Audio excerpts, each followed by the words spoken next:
We are 3 days away from the 2025 National Football League's annual draft. The Bears hold the key or the keys to the number 10 pick in this year's extravaganza. We'll give you our predictions coming up.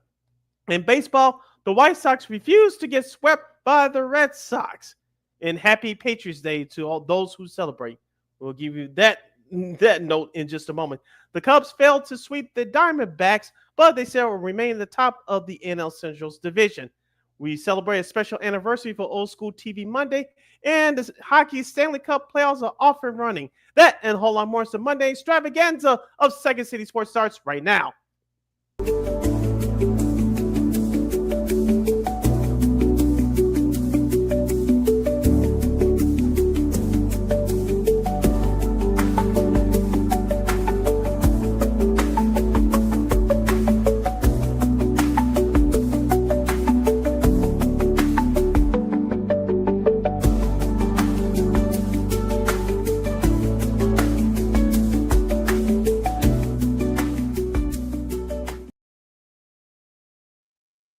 Welcome to this Monday extravaganza edition of Second City Sports. You're locked and loaded in real live and in living color right here on Sports Soul Chicago, along with Miss LaKeena McGee, which is she. I ain't City Brian. You know this, me.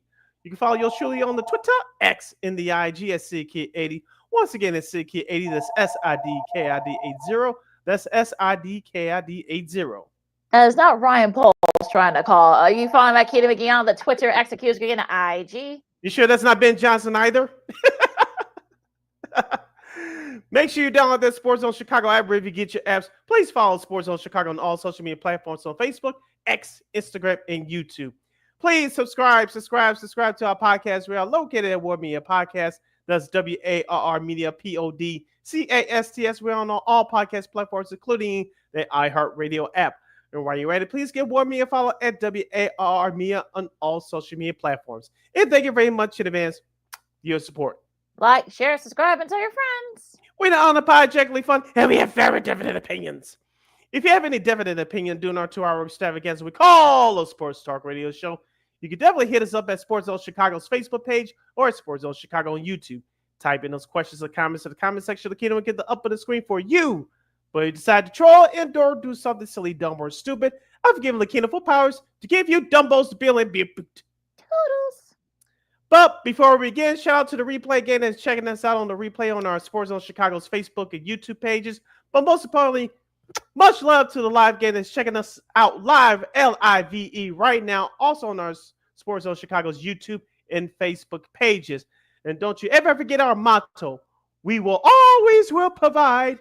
We'll be providing you with some of the best here on Second City Sports. Of course, the NBA NHL playoffs are in full swing. We'll talk about that. The Cubs missed game this week, but they did win the series against the D-Bats.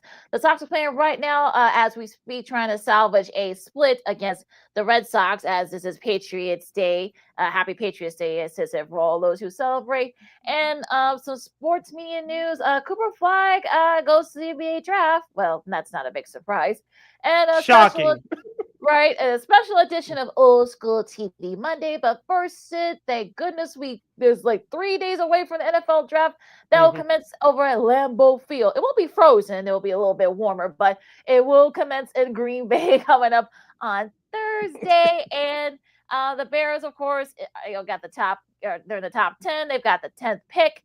And we've seen various, some of the final mock drafts have come out. Our buddy Eric Edholm, who used to be at Yahoo Note, now he's over at the NFL.com. He's doing that for the last few years. He has the Bears picking Tyler Warren from Penn State, the tight end. But there have been some other mock drafts that have had Bears might take Will Campbell, which I don't think he's gonna go that far down at 10. We'll see. Also, of course, Ashton Genty, among others. So, Sid, what do you think the Bears do? But then we've seen some people say that, will the Bears trade up? Will they trade back? I think I said this on the show last Friday. I think it's safe to say they won't draft an offensive lineman with that 10th pick if Will Campbell's not down where they need to be. I still cannot rule out Ashton Genty if he does not go to Las Vegas Raiders at number 6. But I think in my mind, in my football common sense logic mind, they'll take an edge rusher with that 10th pick. Now, if that edge rusher is not who they want, I think they'll trade out of that pick. They won't move too far down and still stay in that first round and get their player and get an extra pick. Now, I was speaking of mock drafts. I was reading through a couple other mock drafts this morning, courtesy of the Athletic, Kevin Fishbain and Adam Johnson, who both cover the Bears for that particular publication. They both of them do a bang up job.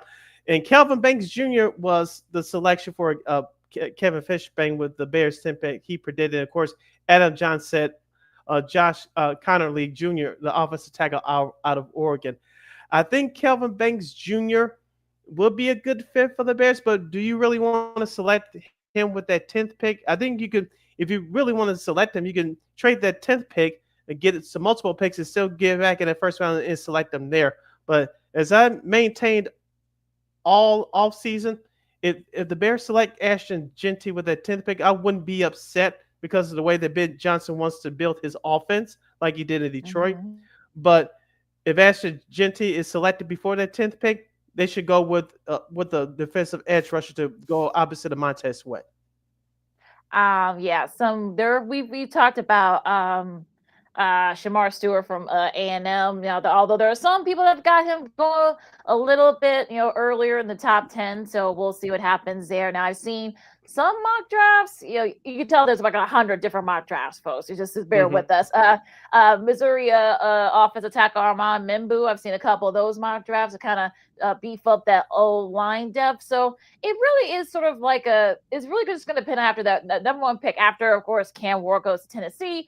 After that, it's kind of a free for all. So we just really don't know, what team is going to do. That I've seen some mock drafts where Vegas, as you mentioned, Mason Graham, he might go to Vegas. I've seen some mock drafts where he might go to the Jaguars. Will Campbell, like I said, I don't think he's going to fall that far down. We'll see. But yeah, I think, like I said, once number one pick, Cam Ward, like I said, he's going to Tennessee, and maybe very likely Travis Hunter goes to Cleveland. After that, it's kind of when the draft really starts. So, the Giants could take Abdul Carter. Maybe they take a QB. Who knows? But it's going to be interesting to see what teams do after that second pick. You're listening to Second City Sports on Sports Zone Chicago. LaKeena here with you, previewing the 2025 NFL Draft, which takes place this coming Thursday from Green Bay, Wisconsin. We're talking about the Chicago Bears angle side of things.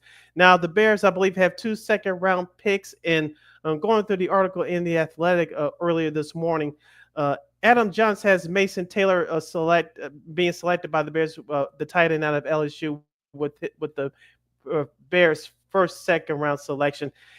And Kevin Fishbain, I thought this was very interesting. He had the Bears selected with their number 39 pick, Caleb Johnson, the running back guy of Iowa. He's not a bad player for what Ben Johnson's looking for. I was thinking about Trevion Henderson being a better fit for the Bears, but if one of those 2 running backs are on the board, I wouldn't have a problem with it, being one of your 2 second-round selections. Yeah, although I've heard that Henderson, we saw him at Ohio State. He is one of those guys that is similar to Gibbs. So Jahmyr Gibbs, of course, from Detroit, where of course Ben Johnson's used to that. So maybe he's kind of he fits into that little mold of the running back. So he could be a better fit for the Bears. Although the other running back you mentioned, I wouldn't have a problem with that. He's actually a really good running back. So it'll be interesting to see what Ryan Poles does with that 10th pick. Does he stay? Does he trade back? Try to get multiple picks? He'll try to get into that because remember they do have 2 second-round picks. So it's going to be interesting to see what he does with those 2 picks. Does he may have to package one to get back into that late first round? I mean, it's going to be interesting to see maybe stock up on those picks. So yeah, I think it's all going to depend on what happens around them. I think that's really going to be the thing here, and if he decides to trade.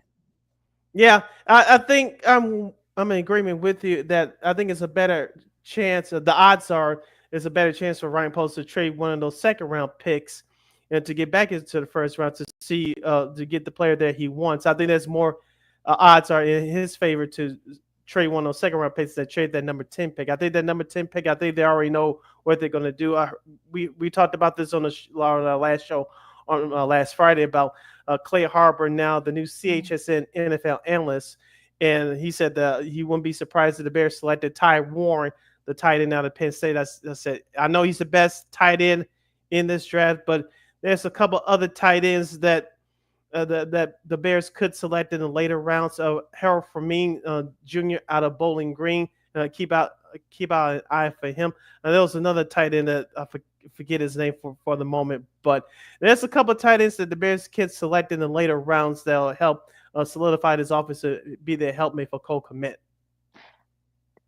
I kind of wonder, like, do you, what does that leave Clement? You just paid him a lot of money, so you're going to turn around and, draft a tight end, especially at 10. So that really wouldn't make any sense there. So I mean, like I said, it'll be interesting to see what polls does. Like I said, it's really just going to depend on what happens in front of them. If the guy that they want isn't there, I can see polls maybe training back. We'll see. I mean, Colson Loveland, I know Michigan, I know I've seen a few mock drafts, that maybe he might, the Bears might take him.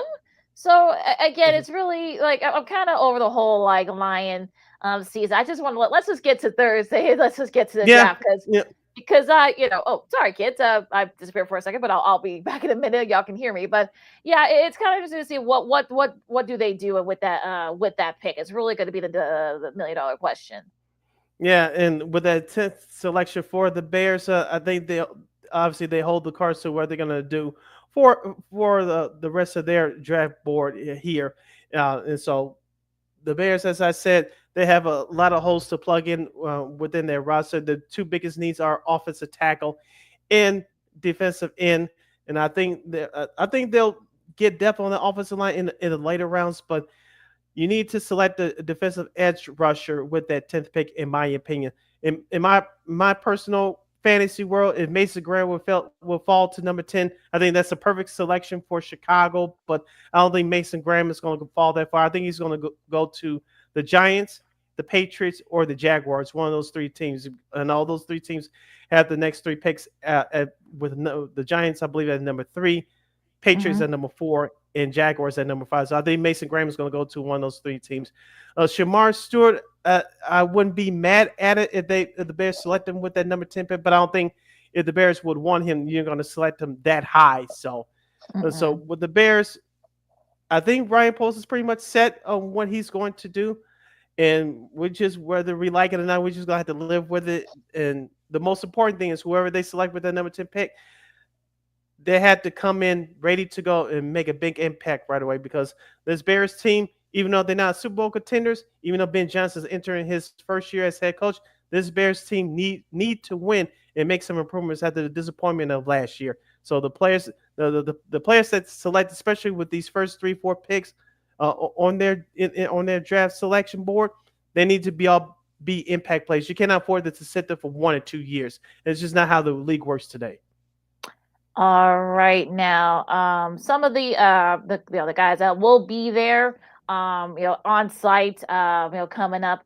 These will probably be added as it goes. But Will Campbell, Abdul Carter, Mason Graham, Travis Hunter, Ashton Jinsey, Will Johnson from Michigan, Jalen Moreau, Shamar Stewart, and Cam Ward. Now I was going by Cameron Ward now. We don't know what that, but yeah. But and of course, you can also catch the first round coverage of the NFL draft this Thursday on both ABC, ESPN, and NFL Network. So you can get it for multiple sides. I might DVR one part and just watch it on another device from another channel, just to kind of get different perspectives. So just to kind of like change things up a little bit. So yeah, that's kind of how you do it. But yeah, you're not gonna let Mel Kiper Jr. Run you down? Oh well, yeah. There's gonna be a lot of tippy of picks, if you will. So it'll be interesting to see who's gonna be the person that does the pick tipping. So of course, yeah, the first round coverage will be in prime time, starting at 6:30 our time. The coverage starts at 7 o'clock. Like I said, on ABC, ESPN, and NFL Network. All right, LaKeena, before we break for the bottom of the hour, do you see a sense of any other surprises with the top 10, or perhaps maybe the last half of the first round in terms of trading back or trading up? I would say the New York Football Giants. I know some people are out on the Shedeur Sanders sweepstakes in reference to the New York Giants. We talked about this on the show last week. He may be selected by the Saints at number 9 since Derek Carr has a shoulder injury, may require surgery, and he's going to be out for the year potentially. He may go to, I'm talking about Sanders, he may go to Pittsburgh in the later half of that first round with that 18th pick. Do you see Pittsburgh or the Giants or maybe a surprise team trading up or trading back in that first round? I'm trying to see like who would excuse me. I don't know. I mean, I'm trying to say like, which team needs a QB that would be willing to trade up, perhaps maybe to get one of those quarterbacks, like your Monroes, your Darts, and I've seen some mock drafts where they have Dart, get into the top 15. Some drafts have Shador, out of the first round. So again, it really just depends on who, which mock draft you're looking at. So at this point, it really just gonna depends. I think I saw somewhere this morning that the Saints would trade back. Now again, take that as you will, and it'll be interesting to see what they do there. But yeah, it's gonna get a little bit interesting. Like I said, after that second pick, after those top 2 picks, Cam Ward and Travis Hunter, it'll be interesting to see like who does what. There could be a little bit of movement here. Could Minnesota come up and get another tackle? Could Houston could always use an extra O lineman. They may trade up for that. They don't pick till 25. So it's gonna the Bills, they need an edge rusher. Now that they are not, it was like, at least not right now, not going to re-sign Von Miller. So they trade. And they got Joey Bosa over there too now. Yeah, maybe a compliment deal for the future. So it really just kind of depends. I think all 32 teams, even the Philadelphia Eagles, they just re-signed one of their top guys that they drafted a few years ago, one of their tackles. So I'm sure they're going to want to build up for the future as well. So yeah, it's gonna get Cam Jurgens. So it'll be interesting to see what like I said, again, it'll just have to depend. I know we've seen some teams say they are willing to trade up. I've heard maybe Ryan Poles might want to trade back. So again, like I said, I can't wait for Thursday so we can stop all this nonsense. It makes for good theater. I will say that. Well, this theater will be this theater will be taking a turn for a different scene right here on the Monday extravaganza edition of Second City Sports on Sports Zone Chicago. Excuse me. We have baseball to talk about. It may be chilly outside, but things are heating up on both sides of town. Well, sort of. On one side of town, things are looking shiny. On the other side of town, things are ugly as the upcoming construction on the Kennedy Expressway. We'll explain that and a whole lot more. I'm Sid. That's LaKeena. You're listening to Second City Sports on Sports Zone Chicago. Stick with this. This year, my mom got me the perfect bag for back to school. These colorful binders help me stay organized. These headphones are just what I need for studying. These new sneakers are just what I need for the new year. This jacket is a real must-have. My parents got me the skateboard I wanted. It's pretty cool. These scissors really come in handy in art class. These colored pencils, too. These new socks, they can be a real lifesaver.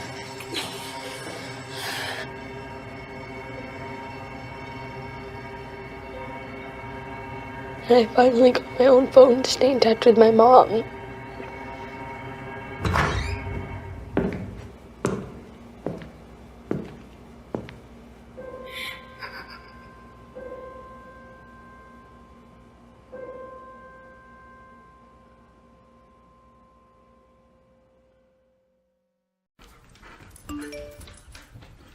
Trisha's having a sleepover tonight. Can I go? I wonder about Lucy's friends. What should I say? I know you're only 10, but one of these days a friend will offer you a drink. And alcohol at your age can lead to so many things. None of them good. So can I go to the sleepover? Lucy, I want you to promise me I something. finished my homework. Bigger promise. If there's any drinking, I want you to say, "No thanks, not my thing." Mom. I promise you. Your real friends won't care. Deal? Sure. Really? I promise, Mom. They really do hear you. Did you pack your toothbrush? For tips on how to start the talk, visit underagedrinking.samhsa.gov, a public service message from the Substance Abuse and Mental Health Services Administration.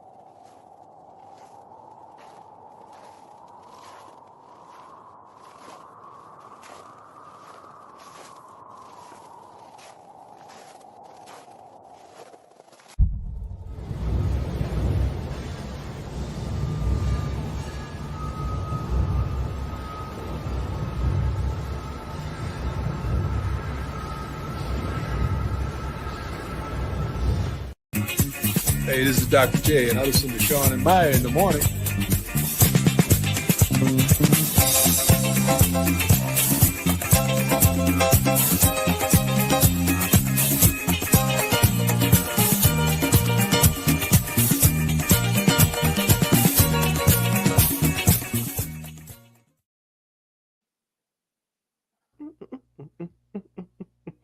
Welcome back to Second City Sports, the Monday Extravaganza edition. You're locked and loaded, and we're live in living color right here on Sports Zone Chicago. I'm Sid, that's LaKeena.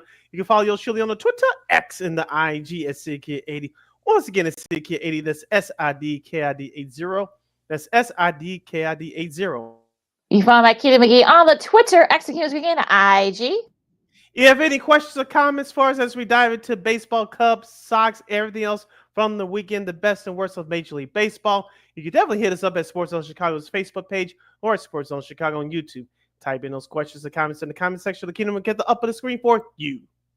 All right, Sid. We'll start with the White Sox since they just the game with Why? well, look, I mean, their game just went finally. Also, just to get it out of the way, 4-2 Red Sox beat the White Sox. Of course, it's Patriots Day over there in Boston. So, of course, the tradition, my country tis a sweet land of liberty. Oh, sorry. Yes, I don't think they do that in the schools anymore. But yeah, they of course the Red Sox win 3 out of 4. Now the White Sox, to their credit, they did win yesterday. Came back and won 8-4. Excuse me. Andrew Vaughn led the way with a 2-run home run to help win that game yesterday. But unfortunately, of course, it was all Red Sox the rest of the way. They actually had their first road win, and it was actually the worst road start in team history. I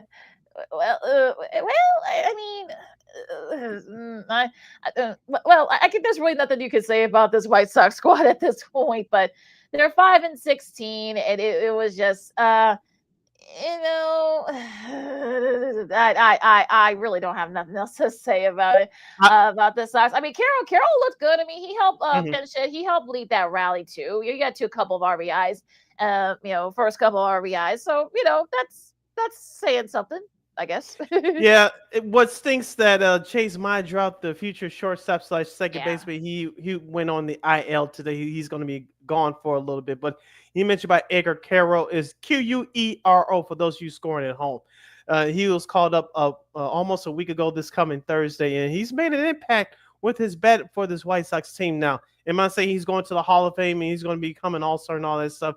Not yet. He's just getting started, folks. But I like the impact he's made so far. Luis Robert Jr. looks like his bat's starting to heat up a little bit. We'll see what happens. That'll help his trade value down the road. I think GM Chris Getz wants to do some double backflips whenever he decides to trade him, but not now. Andrew Vaughn, as you mentioned, first, congrats to Liam Hendricks, the former White Sox closer from that 2021 team. He made his debut almost 2 years away from the game of baseball. Of course, he missed last year due to Tommy John surgery. He made his debut yesterday. He gave up that home run to Andrew Vaughn in the loss for Boston yesterday. Andrew Vaughn, I told you, LaKeena, he can't hit past the Sunday paper price, and maybe this will start to help him turn things around with that home run yesterday. I know he didn't play today, but will the day off help him? I don't know. What help him get his mind right and help him get back on track? I don't know. You would hope after what he did yesterday. But going to today's game, Jonathan Cannon, that third inning did it for him as Boston scored 3 of their 4 runs in that third inning. Jonathan Cannon had a total of 4 strikeouts. 4 strikeouts, gave up 1 home run off of 4 walks in 6 innings pitched. He gave up 6 hits in total. So that third inning, I thought it was a bad inning, obviously, for him, but he kind of settled down after that. The White Sox offense, you thought they were bust out early like they did in yesterday's game, but they could get him on, but they can't do anything else after. They can't get him across home plate. They cannot be aggressive, cannot lay a bunt down, play hit and run. So that's what happens. You have a lack of talent on a young team. Now, for Boston, Walker Buehler, who was acquired via free agency from the world champion Dodgers in the offseason, 9 strikeouts and 3 walks today in 7 innings pitched. So he did the job on the White Sox hitters today, and Boston takes 3 out of 4. They go to the Twin Cities, Target Field, to play Minnesota starting tomorrow. So, I'm talking about the White Sox. So we'll see what happens in that series. Now, up to the north side, the Cubs.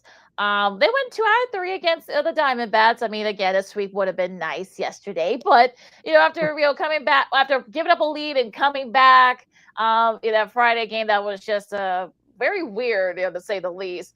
On Saturday, it was more kind of like more business-like, so they were able to. And also thanks to Ben Johnson for throwing a nice heater in that first pitch. I mean, they could definitely use more pitches.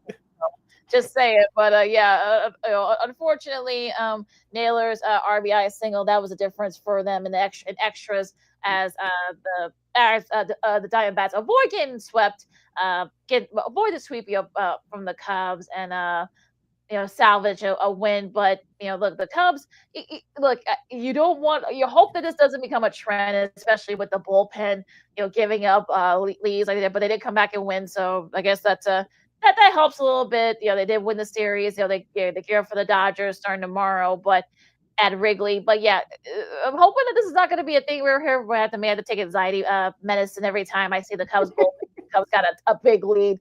I'm hoping that's not always going to be the case, but again, I don't know. I want to ask you, be honest with me. I wanted to ask you a question about Friday's game. Of course, the part of the game we were on the air, so I got a chance to watch it via the replay later. But I was going to my other gig, and I saw them. They were leading 7-1, but they had the bases loaded at the top of the 8th, and I said maybe they'll give up a couple runs, but they'll hang on to win. But I was on my way to work, and the Diamondbacks took the lead. I was like, what the hell is this going on here? And of course, when I got to work, I saw the final score. I said, ooh, the Cubs survived this one. What part of it was the unseasonably like weather? It was 75 plus degrees, and the wind was blowing out. But like you said, LaKeena, you don't want the bad bullpen to be bailed out by an office that any office that's doing what the Cubs are doing. It will go cold for a period of time. But I want to ask you, what were your thoughts? Because I ain't gonna lie to you, I saw that score as I was heading out. It was 7-1. I was like, Ian Happ hit that grand slam, and I said, okay, the Cubs should be able to hang on to this one. And then I saw them, they gave it up. They gave it up. Like, really? How old school Cubs to give up big leads and not get it back? But obviously they got it back in one. But what was your feeling like? What was your thoughts on when they had the 7-1 real originally? Did you think that the game was over? Oh no, I didn't think so after that, because we've seen the Diamondbacks have done like similar to this, with against other teams. So I wasn't too anxious about it. But once Tucker hit that go ahead home run, I was like, okay, yeah, I feel a little bit better now. Unfortunately, it was errors, and that's been a problem for the Cubs. That's how they were able to Diamondbacks were able to come back, as they did. But thankfully for the Cubs to kind of bail the bullpen out, and the infield out. But you gotta clean up about those little mistakes here, because you don't want to the division to be on the line, and that's the thing that comes back to bite you in the butt, because you can't catch the ball, you drop it or what have you. So I don't want that to be a trend here. Hopefully, we can clean that up, because you can't do that against the Dodgers and the Padres and the Phillies. I know we'll talk about the Phillies in a second, but it's going to be kind of interesting to see what the Cubs do, especially in this once they start this series against the Dodgers coming up tomorrow. Because I know the Dodgers, they've kind of struggled a little bit lately. But yeah, I mean, look, Seiya Suzuki, Michael Busch, of course, they went back to back in that game on Saturday. They just couldn't get it going yesterday. But again, you'll take a series win, and that's fine. But I think eventually you're gonna have to sweep some of these teams if you want to pull a little bit of distance between yourself and probably maybe Milwaukee or the Reds or what have you. Yeah, and speaking of the Cubs pitcher, as we talked about on this show, there's the whole pitching starting staff is going to have to step up with the absence of Justice Hill. Obviously, he's gone for the year with an elbow injury, but Ben Brown, I thought, did a above average job last Saturday. 4 innings pitched, 6 walks. Sorry, 6 strikeouts, 4 walks. And as you mentioned, the big bats on Saturday came through with a 6-2 victory. Yesterday, we talked about on last week, LaKeena, on the show. Jameson Taillon's next start had to be solid. After the two brief lengthy rain delays, Jameson Taillon pitched a well of a game. Actually kept the Cubs in it, holding the Diamondbacks to 1 run. And I thought he pitched excellent. You could say that the bullpen gave it up, which technically they did, but you can't really blame the bullpen for what happened yesterday. And I was watching the Cubs post-game show on Marquee, and I thought Cliff Lloyd brought up a great point. Jordan Wicks was the losing pitcher on record, by the way. And Cliff Lloyd brought up this point. Jordan Wicks was one of those starters last year that held it down for the Cubs when Justice Hill was going through his injury issues, and Cal Hendricks as well. You ask a guy who's been a starter in his short time in his major league career to also go to a new role and have to adjust. That takes time. But as you mentioned, LaKeena, the errors, especially yesterday's game, cost the Cubs. It's the little things that make a difference in between winning and losing ball games. The error that cost the Cubs yesterday, and also two out of 13 with runners in scoring position. That's not going to get it done. Yes, yeah, especially if you gotta depend on your offense a lot, so you're gonna have to get the pitching to kind of clean things up, and they couldn't do that yesterday. But again, we'll see with the Cubs, and like I said, they start their series with the Dodgers, starting tomorrow. So that should be interesting. They play the Dodgers again, so they just can't get away from them. So for some reason, 2-game series, little yep, 2-game series, mini 2-gamer, yeah. So we'll see what happens in that series. Now, what caught your eye this weekend? There were some very interesting happenings in MLB this weekend. Oh, the series finale between the Dodgers and the Rangers yesterday. I had a chance to watch that via the replay. Langford, the runner for the Texas Rangers, stole second base. He had his foot off the bag, but Miguel Rojas was not tagging him at the same time. Langford put his foot back down on the second base quickly, and he was called out. The Rangers called for a replay, and the ump said the call stands that he was out. So the Dodgers take 2 out of 3. And I don't know if you saw this clip on social media, LaKeena. What a coincidence that MLB.TV did not have this clip either. Just to let you know, Dave Raymond, the TV voice of the Texas Rangers, he snapped at MLB after and said, just paraphrasing, what's the point of instant replay? If the guy was out, he was out. If he was safe, he was safe, which Langford was safe. He was safe, he was safe, he called it. He snapped, and I think most of Rangers fans and just baseball fans across the country would have to agree with them. So the Rangers lost a tough one there. Tyler Molly, their starting pitcher, he pitched a well of a ball game yesterday.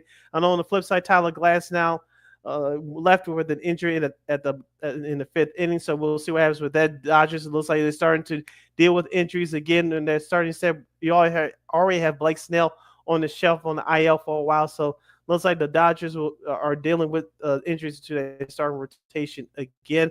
And speaking of outrage, the Cleveland Guardians swept the Pittsburgh Pirates over the weekend, but that's not the story. And I did catch this on the replay yesterday, LaKeena. If you saw this on social media, please comment. During yesterday's game between the Pirates and the Guardians, the Pittsburgh fans started chanting, "Sell the team, sell the team." What a coincidence. The audio on Pittsburgh's Sportsnet station decided to mute it. Yeah, I saw that. Team control. I don't know what it is. I saw that. Bad. Yeah, I saw that. It was just like, really, you're gonna oh, come on, that's just wrong. And look, we know the history of the Pirates. The ownership there, they don't like to spend. I get it.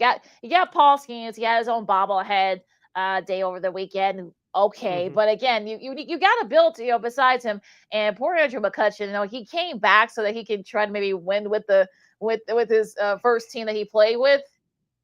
I think if you're him, you might want to be ask for a trade to a contender later this season because you want to try to get your ring and you're getting up there in age. So not good in Pittsburgh right now. Yep. So the Pirates, their fans are being vocal. This wasn't the first time they done this. They did this on opening day in their home opener against the New York Yankees, and frustration has boiled over. As we talked about LaKeena last year in the offseason, the Pirates don't spend. Their fans are going to turn over, and look what's happening now. And speaking of a surprise team in baseball, the Los Angeles Angels of Anaheim, they won in dramatic fashion yesterday 5-4 over the San Francisco Giants, who also are having a surprising start to the year. The Angels 11-10, the San Francisco Giants 14-8. I'm not going to sit here and say, LaKeena, that I'm taking the LA Angels seriously yet. Shout out Ron Washington, the manager of the club. Shout out Tim Anderson, Johan McCann to a lesser extent. But do you take the Angels seriously? I know that Mike Trout, he's healthy right now. He had another big home run over the weekend in that series. But the Angels, I know they have this young talent that's supposed to be up right now. I know they have Taylor Ward, but even though I'm cheering for Ron Washington on a personal note, I'm not taking them seriously just yet because looking at the rest of the AL West division, it's stacked, and it's definitely going to come down to who separates themselves from the pack. And it's still early, but the Angels, they're one game over 500 at this point. I think the key is going to be, can Mike Trout stay healthy, and I think that's going to be the key here. If the Angels want to be taken seriously, perhaps maybe say a contention in the AL West, I should say. And the Mariners, they took 2 out of 3 against Toronto, so they're kind of starting to heat up a little bit. I know the Rangers, they lost their series to the Dodgers. But yeah, I think that the AL West is going to be very interesting. With the A's, I don't know if they'll probably will be a contender, but they'll make things interesting in that division too. So that AL West is going to be very interesting. So we'll see what happens there. Yeah, it's still very early. So I'm not I'm not taking the Angels serious. Like I said, ask me in about a month. They're still in striking distance, first or second or third place in that division.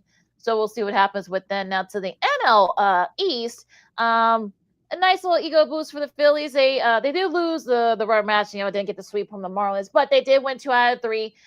They 11-10 actually with that crazy game on Saturday. Speaking of the crazy games, but so that bullpen for the Phillies, I'm a little concerned about that. That might be the thing they're going to have to address before the trade deadline. So we'll see what happens with them. Now the Mets, they've won 4 in a row.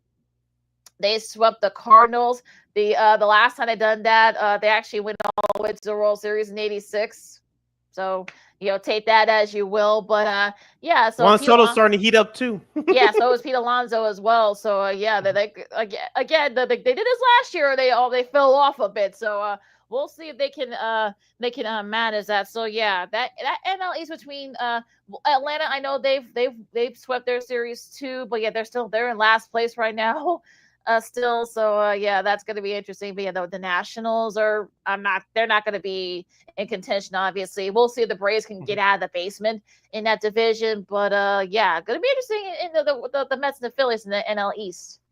I think the Atlanta Braves will be heard from as soon as they get Ronald Acuna Jr. back. And I know Spencer Strider made his season debut last week at Toronto, even though the Braves lost his start.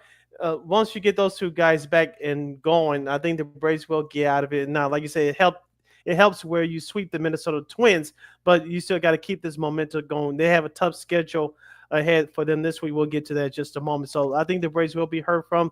Now going to the NL Central, Milwaukee takes care of we call them the Oakland A's of Sacramento in this show, beating them 2 out of 3. The Cincinnati Reds, they steal 2 wins from Baltimore, including the 24-2 drumming of the Orioles yesterday. That's an odd football score if you've ever seen one in your life. in the AL back into the American League. The Yankees take care of the Tampa Bay Rays, even though Max Fried was cheated out of a no-hitter due to a scoring error, but he still had a great game pitched yesterday. Kansas City Royals, they stopped their 5-game losing streak. They avoid being swept by the Detroit Tigers. Let me just say this about the Detroit Tigers. Look, I think both of us picked them to win the AL Central. They need a big bat in their lineup. They do not have much power in their lineup. I like their starting rotation. Of course, I like their bullpen last year. And looks like it's still going to be solid this year. But they need that one more big bat to for their lineup to be really, really threatening to a lesser term, because they really don't have a pop in their lineup from what I can see. Yeah, they're really going to need that. They want to, kind of put a little bit of distance between themselves and Cleveland, and perhaps maybe even Kansas City in that division. I want to go back to the Yankees for a second. Yeah, that was I felt bad for Max Fried after of course, unfortunately a scoring error. He didn't get his no hitter. Boo. He actually is undefeated this year. One of the few Yankees pitchers is actually pitching well for them consistently. So we'll see if he can keep it up. Like I said, Toronto, they lost 2 out of 3 to Seattle. The Red Sox, of course, they now got the 3 out of 4 series win against the White Sox. Baltimore, I don't know what's going on down there. I know we said that they would take a step back, but they're 9-12. They lose 2 out of 3 to the Reds, 24-2. I mean, I guess the Bengals defense actually picked up Lamar Jackson a couple of times for a couple of picks.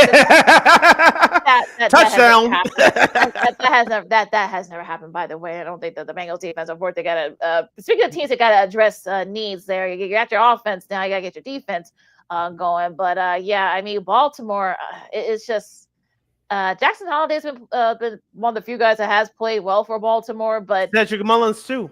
Yeah, so other than those two, I mean, I really haven't seen, and their pitchers been taking a step back as well. 22 runs. Oh, Jesus. Yeah. And we 3-1. This is life, folks. The San Diego Padres, they lose 2 out of 3 to the Houston Astros. And we like to say well wishes to Luis Arias. He had a collision down the first base line last night. He had to be carried off a stretcher. Hopefully he'll be okay, and we'll like to see him back on the field very soon. Yeah, that was a scary. I saw that replay of that, but yeah, that was a scary collision. But it did say that he had moving all his extremities. He was responding well, so hopefully he'll be released within the next day or two. But yeah, that was a scary collision yesterday in that game. They did win it though, thanks to Fernando Tatis Jr. Yeah. But they did lose. They did lose that series to Houston though, unfortunately. All right. And speaking of the schedule, here's the rest of the schedule for MLB for this week. We'll start with today's schedule. As you mentioned, LaKeena, Boston beats Chicago 4-2 to take the series 3 out of 4 in Fairway Park on Patriots Day. The rest of the schedule for today looks like this. The Yankees will continue their road trip. They'll face the Cleveland Guardians. Cincinnati will visit the Miami Marlins. San Diego will continue their road trip. They'll face the Detroit Tigers. Tonight's game will be on FS1 at 5:40 p.m. Central Standard Time. The Philadelphia Phillies and the New York Mets will do battle from Queens. St. Louis Cardinals, after being swept by the Mets, they'll go to Hotland to take on the Red Hot Braves. Toronto will visit Houston, and Milwaukee will face San Francisco Giants by the Bay. Tonight's game will be televised on MLB Network at 8:45 p.m. Central Standard Time. And continuing the rest of the series, trying to double check, make sure you got the Baltimore, Washington. That should be an interesting series. The Beltway series. Yep, Seattle and Boston over at Fenway Park. The second game, that Philadelphia Mets series, will be on TBS. That's their Tuesday game of the week. You got Colorado and Kansas City. The White Sox, they go to the Twin Cities at Target Field to start their series against Minnesota. You got the Dodgers and the Cubs. Pittsburgh, they start their West Coast trip away from all the chanting going on over there at PNC, as they face the Angels. Tampa Bay and Arizona, they start their series, as well as Milwaukee and San Francisco. And Texas and the A's. Incidentally, both the Tampa Bay, Arizona game, as well as the Texas A's game, will be on MLB Network tomorrow night. In your rest of your national TV schedule for this week, Wednesday afternoon action on MLB Network. Mostly you will see Philadelphia at New York. Others will see San Diego and Detroit. Most of the country, except for Los Angeles and Chicago, will see the Dodgers and the Cubs from Wrigley Field. That's the MLB Network Showcase game. For those of you in the Los Angeles area, of course, here in Chicago, you will view Toronto at Houston. And that's your schedule for MLB for this upcoming week. All right, hour number 1 in the books. Hour number 2 coming up. Actually, Second City and watching Second City Sports on Sports of Chicago. We get to the playoff time in both the NBA and the NHL. Playoffs. In the NBA, there's some interesting surprises and some blowouts too. We'll talk about that. Also in the NHL, there were also a couple of surprises there as well. Cooper Flag declares for the NBA draft. Really? Really? Also, too, some sports media news, and of course, a special anniversary edition of Old School TV Monday. That and a whole lot more. LaKeena McGee, Sidney Brown, Second City Sports on Sports of Chicago. We go to playoff talk coming up right after this. No, I don't know though. I'm scared. I mean, you're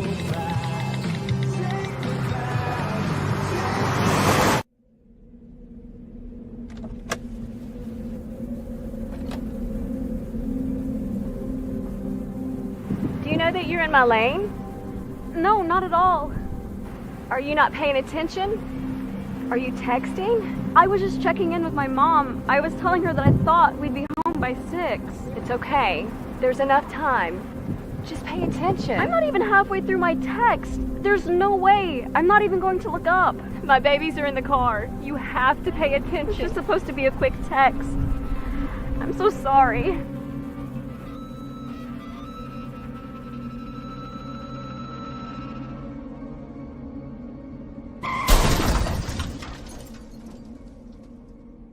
Hi, I'm Tom Brady, the director of DODEA. September is National Suicide Prevention and Awareness Month. The simple act of reaching out and caring for those in our communities is something we all can do. Just being there for someone you care about can be a tremendous first step in getting them access to confidential resources and support that they need. It only takes one person and one small act and 1 minute to make a difference. Let's make a difference.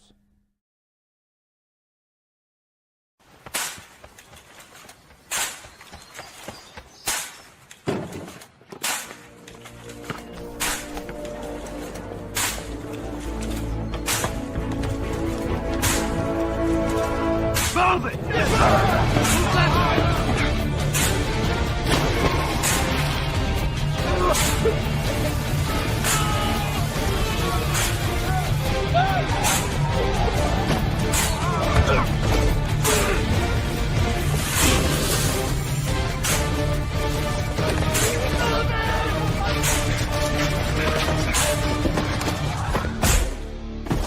Many will hear the calling.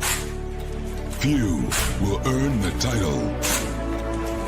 United States Marine. The few, the proud, the Marines.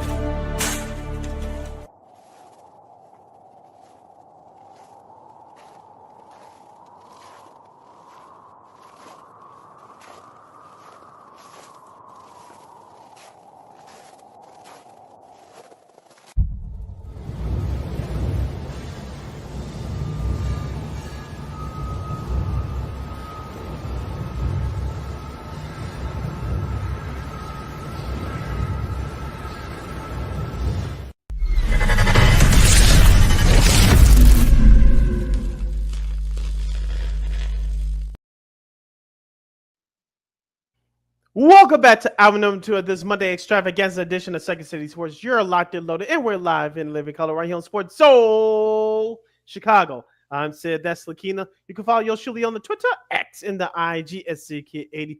Once again, it's SidKid80. That's SIDKID80. That's SIDKID80. You follow LaKeena McGee on the Twitter, X, again, IG. We're about to dive into some NBA playoffs, a recap from all 8 series from the weekend. If you have any questions or comments for us about any of the playoff games that took place over the weekend, or have any predictions for tonight's 2 playoff games that will be airing live on TNT, you can definitely hit us up at Sports Zone Chicago's Facebook page or Sports Zone Chicago on YouTube. Type in those questions or comments in the comment section. LaKeena will get the up of the screen for you. Let's go in order here, Sid. We'll start from last night as OKC took care of Memphis by 51 points. It was the highest margin of victory by any playoff team in history. And that was a 19 point. It is actually also, oddly enough, SGA only scored 15 points. He had his worst game of the season, but the other 4 stars were in, go figure, right? But the other stars were in double figures. Jalen Williams led the way with 20 points. Chad Holmgren kicked in with 19. And Aaron Wiggins had 21 off the bench. So they got a nice little all-around win, even though their best player didn't have his best game yesterday. And that's what happens when you play a lesser team. You get more. When you have a games like that, you get more players that don't play that much, more opportunities to show their skills, and that's what happened yesterday. LaKeena, I'll be honest with you, I turned that game off at halftime because Memphis they were in it for a little bit, but then that second quarter hit them, and it was good night, Gracie. So I turned that game off at halftime. Yeah, I think the only saving grace for the Memphis Grizzlies, I believe, is they get an extra day to think about. I don't believe game 2 is till Wednesday. You can double check that, but I think game 2 is on Wednesday because of television purposes. So Memphis will have an extra day to think about it. I know John Morant did play with that ankle yesterday, but he wasn't much of a factor, and not the rest of that Memphis Grizzlies team wasn't much of a factor either. And I didn't know this, LaKeena. He led the team in 17 points, but I thought Marvin Bagley Jr. was out the league, but he's still hanging on to a job with the Grizzlies. Congratulations to him, but. Remember, we all thought that the Bulls should have selected him with that first round pick back in 8 years ago during the last years of that Gar Pax administration. But Marvin Bagley Jr. is still hanging on to a job. He led the team with 17 points yesterday. But I said this on the show during our preview show last Friday that Oklahoma City should sweep this series. I still believe that's going to happen. But I think with an extra day to think about it, I think Memphis will come out with a much better effort in game 2. The only thing that you could worry about Oklahoma City in game 2 is that they should not take the Memphis Grizzlies lightly, because as we say all the time, playoffs are about matchups and adjustments. So you're not going to see the same results from the current game to the next game, because the team that lost will make adjustments. Is up to you to counteract those adjustments and make that other team play your game. You better hold that thought, Sid, because actually game 2 is tomorrow. So okay. unfortunately, they won't be able to rest on their laurels. I'm sure Coach Mark D, as we call him here, because like I said, even when he was in college, I couldn't pronounce his last name. So, but no, it's true, I couldn't. But I'm sure he'll make sure his guys are ready. I know SGA is going to put in a better effort. He was not very happy if you saw his face yesterday when they did the old. They're the one of the few teams that did the whole whole team interviews, everybody around him. He didn't look very happy. So, we'll see. I'm sure we'll get a better. I'm sure Memphis will give him a better effort, but OKC is not going to take their foot off the gas, if you will. So, again, we'll see how it happens with game 2. But yeah, I don't think Memphis is not going to get their butts kicked by 51 points tomorrow. I'll say the prediction right there. Yeah, I think that's the only safe prediction we can make at this point. And of course, game 2 would be played at OKC, because they have the home court advantage. Moving on, the Boston Celtics had no problem with the Orlando Magic defeating Orlando 103-86 to take a 1-game-to-none series lead in that first round matchup. Jason Tatum got injured in the midway through that fourth quarter, but he ended up finishing with only 17 points. Jaylen Brown had 16, but it was Derek Rice 30 points, including 7 for 12 from downtown. That was the difference in this one for the C's. Yeah, you hope that it's not a serious injury with Tatum, because they're definitely going to need him. But nice way of Mr. White to step up for them, as he was struggling with the injury. So hopefully that's not a long-term thing. But hopefully he'll be okay. 'Cause I think that game's not till Wednesday in Boston at TD Garden. But I'll double check that. Yeah, but the Magic, look, they kept it close for a little bit. They actually led by 1. But yeah, it's just the Celtics got it going. But Carroll had 36 points to lose the effort. Wagner had 3, but that was basically it for everyone else in that Magic's team. So if they want to make this interesting, all the other guys got to step up. But Boston, you just gotta try to take care of business and see if we can give Tatum some rest. Yeah, and also to shout out Peyton Pritchard, who was named the finalist for the, I believe, the Sixth Man of the Year award. He had 19 points off the bench for Boston yesterday, and he's his. We talked about his production last year, and it was good, but he really stepped it up this year. He deserved to be named one of the 3 finalists for the Sixth Man of the Year award. He proved this worth yesterday, scoring 19 points off the bench, including 4 for 6 from downtown, 6 of 8 overall shooting. And that third quarter for the Celtics was all the difference in the world for them yesterday. And we'll see what happens in game 2. What kind of adjustments will the Magic make? And we assume that Jason Tatum will play.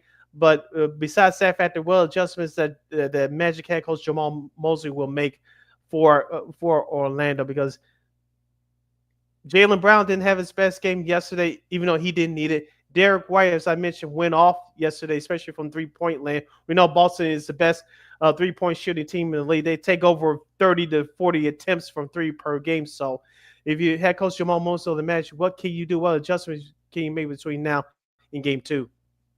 Well, the other guys got to help out Boncaro and Wagner. That's really the only thing the advice I would give them is just that they can't do it by themselves. I mean, hey, Cole Anthony, where are you, dude? Where are you, dude? You did, yeah.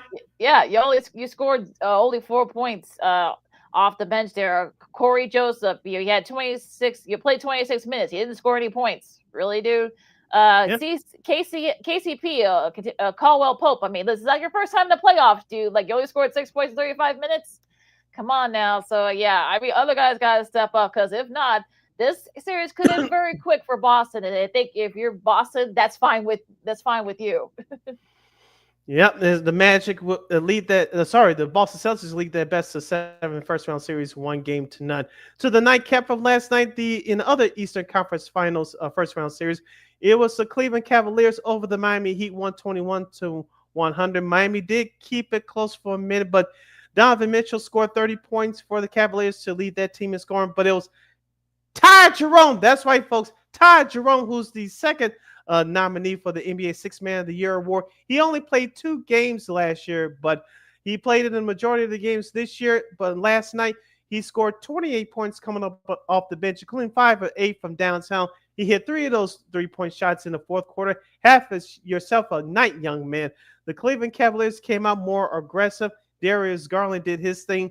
Evan Mobley still struggled here a little bit, but he still needs to get it going. My guy, Mr. Jerry Allen, he made some things happen inside the paint.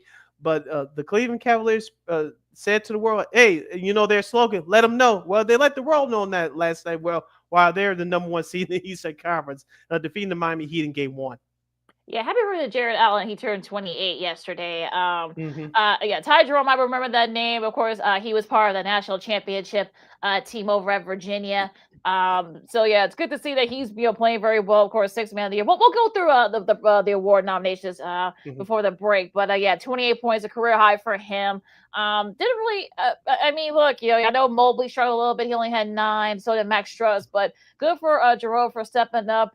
Spida, Donovan Mitchell had 30, like you said, so leading the way there. Garland had 27. So, I think if you're Cleveland, you want to try to perhaps maybe send a message saying that, hey, you know what? I know some people said that they may not be kind of like that team to beat in that Eastern Conference. I get they're kind of showing you why. Now, Miami, if you're Miami, I don't know what more can you do? I mean, Hero did his thing but he struggled from the field. Wiggins also struggled from the field. So, Bam did his thing, but, Davion Mitchell, 18 off the bench. But, everyone else needs to step up. Duncan Robinson, Highsmith. I mean, those guys need to step up, too. They want to make this at least try to make this serious. But, this could end quick for Miami if they don't step it up.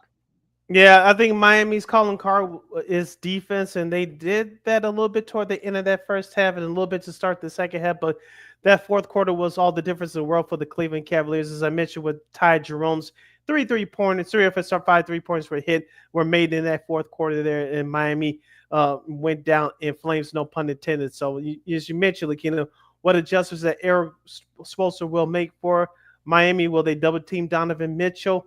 What will they do as far as their perimeter defense? Because Cleveland shot the ball well from the outside last night. I'm talking about 3-point range at a 41% percent clip. So I think they need to guard the 3-point line a little bit more. And what defense will you play on Donovan Mitchell? Will you double team him when he's in the post, or will you double team when he crosses the timeline? What are you going to do against Donovan Mitchell? Those questions will be answered in game 2. To the late night game, of course, the Warriors beat the Rockets. I don't think this is an upset because you got a lot of playoff experience in that Warriors squad. I mean, Jimmy Butler, he had a little bit of a playoff. Jimmy, he was 10 for 19, had 25 points. Of course, Steph was Steph, doing his thing. He had 31 points there as well. On the flip side, though, for Houston, Amon Thompson only had 8 points. So if you got to get him going there if you want to try to perhaps maybe win this series. I know Sagan had 26. But yeah, that's really like I don't know what else Houston can do. I mean, look, I know people say that Warriors beating Houston, if that happens, it would be an upset. It really wouldn't be because, like I said, you've got years of experience on that squad, on the other side for the Warriors. So if you're the Warriors, you want to try to see if you can, get Steph going in the 3-point range. We've seen that happen over the years. Draymond's got to step up a little bit as well, but yeah, I think the bench guys got to kind of step up a little bit too for the Warriors. Now, as far as Houston's concerned, I mean, Amon Thompson, I mean, you gotta get him going there. Also, Van Fleet, he only had 10 points. So those are the guys that kind of got you, that in that top spot, in that second spot for Houston. So if you want to try to get the Steelers away from Houston quick, you're gonna have to. Everyone's got to step up for Houston. That's just that simple. You forgot about Jalen Green. The Warriors defense didn't. I thought as a team, the Warriors did an excellent job on Jalen Green last night. He only had 7 points in all, 0 for 4 from downtown. That's not going to get it done. We talked about Jalen Green on this program all year long. He's a tremendous athlete. He's a very good scorer. He could get to the cup, but he missed 2 wide open layups last night. And I said, I think he's going to let that get to his head. It turns out it did. Of course, as I mentioned just a second ago, the Warriors as a team did a tremendous job shutting him down. You mentioned about Alfred Shagun. He had 26 points, I should say, last night. But Houston struggled shooting from the outside. As you mentioned, Steph Curry got it going, but it was Jimmy Butler with a couple of buckets down the stretch last night to help the Warriors pull away from the Rockets. Now, for the Rockets to win game 2, obviously, Jalen Green is going to have to step up. Amen Thompson has got to get a little bit more aggressive on the offensive end. You mentioned 8 points is not going to do anything. The rebounds were fine with a 9, but he has got to increase his scoring, be more aggressive on offense. And I know Jabari Smith Jr., I remember his dad playing for the Kings some many years ago when LeBron made his debut. But outside of Jabari Smith Jr., you didn't get nothing from your bench last night. I know bench rotation shortened up during the playoffs, but you, outside of Jabari Smith Jr., you really didn't get anything from Houston's bench last night. And going back to the Warriors, watch out for Brandon Podziemski. I don't know if I mentioned it on the show last Friday, but I think he's going to be key. He had 14 points last night. He hit some big shots as well. Outside of Buddy Hield struggling last night, Brandon Podziemski, the backup point guard, picked up the slack for Buddy Hield last night for the Warriors. So the Warriors overall had a good team win. They were great defensively on Jalen Smith, making Houston take some bad shots, and Jimmy Butler made some big baskets when he had to. That's the formula for success for the Dubs, as they say out there in the Bay Area. So the Warriors earned that one last night, LaKeena. Like I said on the show last Friday, I picked the Warriors at 7. You saw why last night. Going to be interesting in that series now. Actually, Second City Sports on Sports Chicago, LaKeena McGee, Sidney Brown with you as we're talking some NBA first round early action and going to Saturday games, I should say. We'll start with the Saturday night game. T-Wolves hit 21 threes, which is a franchise record in the playoffs as they beat the Lakers 117-95. Nasri had 23 points off the bench. He was 6 for 9 for 3-point range. You can see why. And of course, Anthony Edwards had 22. Jaden McDaniels had 25. Randall had 16, I should say, for the T-Wolves there. Now the Lakers, LeBron only 19 points. Again, that's the LeBron standards. That's actually not a good score there for him. 37 points for Luka. He was 5 for 10 for 3-point range. Austin Reeves had 16 points, but that was about it for the Lakers. And again, look, you give Minnesota credit. I think they probably heard, some of the stuff that thought that, I don't know why some folks were saying that they would sweep, that the Lakers would sweep the T-Wolves. I mean, this is a team that made all the way to the Western Conference Finals last year. So I know a little bit of a different team, of course, but again, this is a T-Wolves team that's battle tested.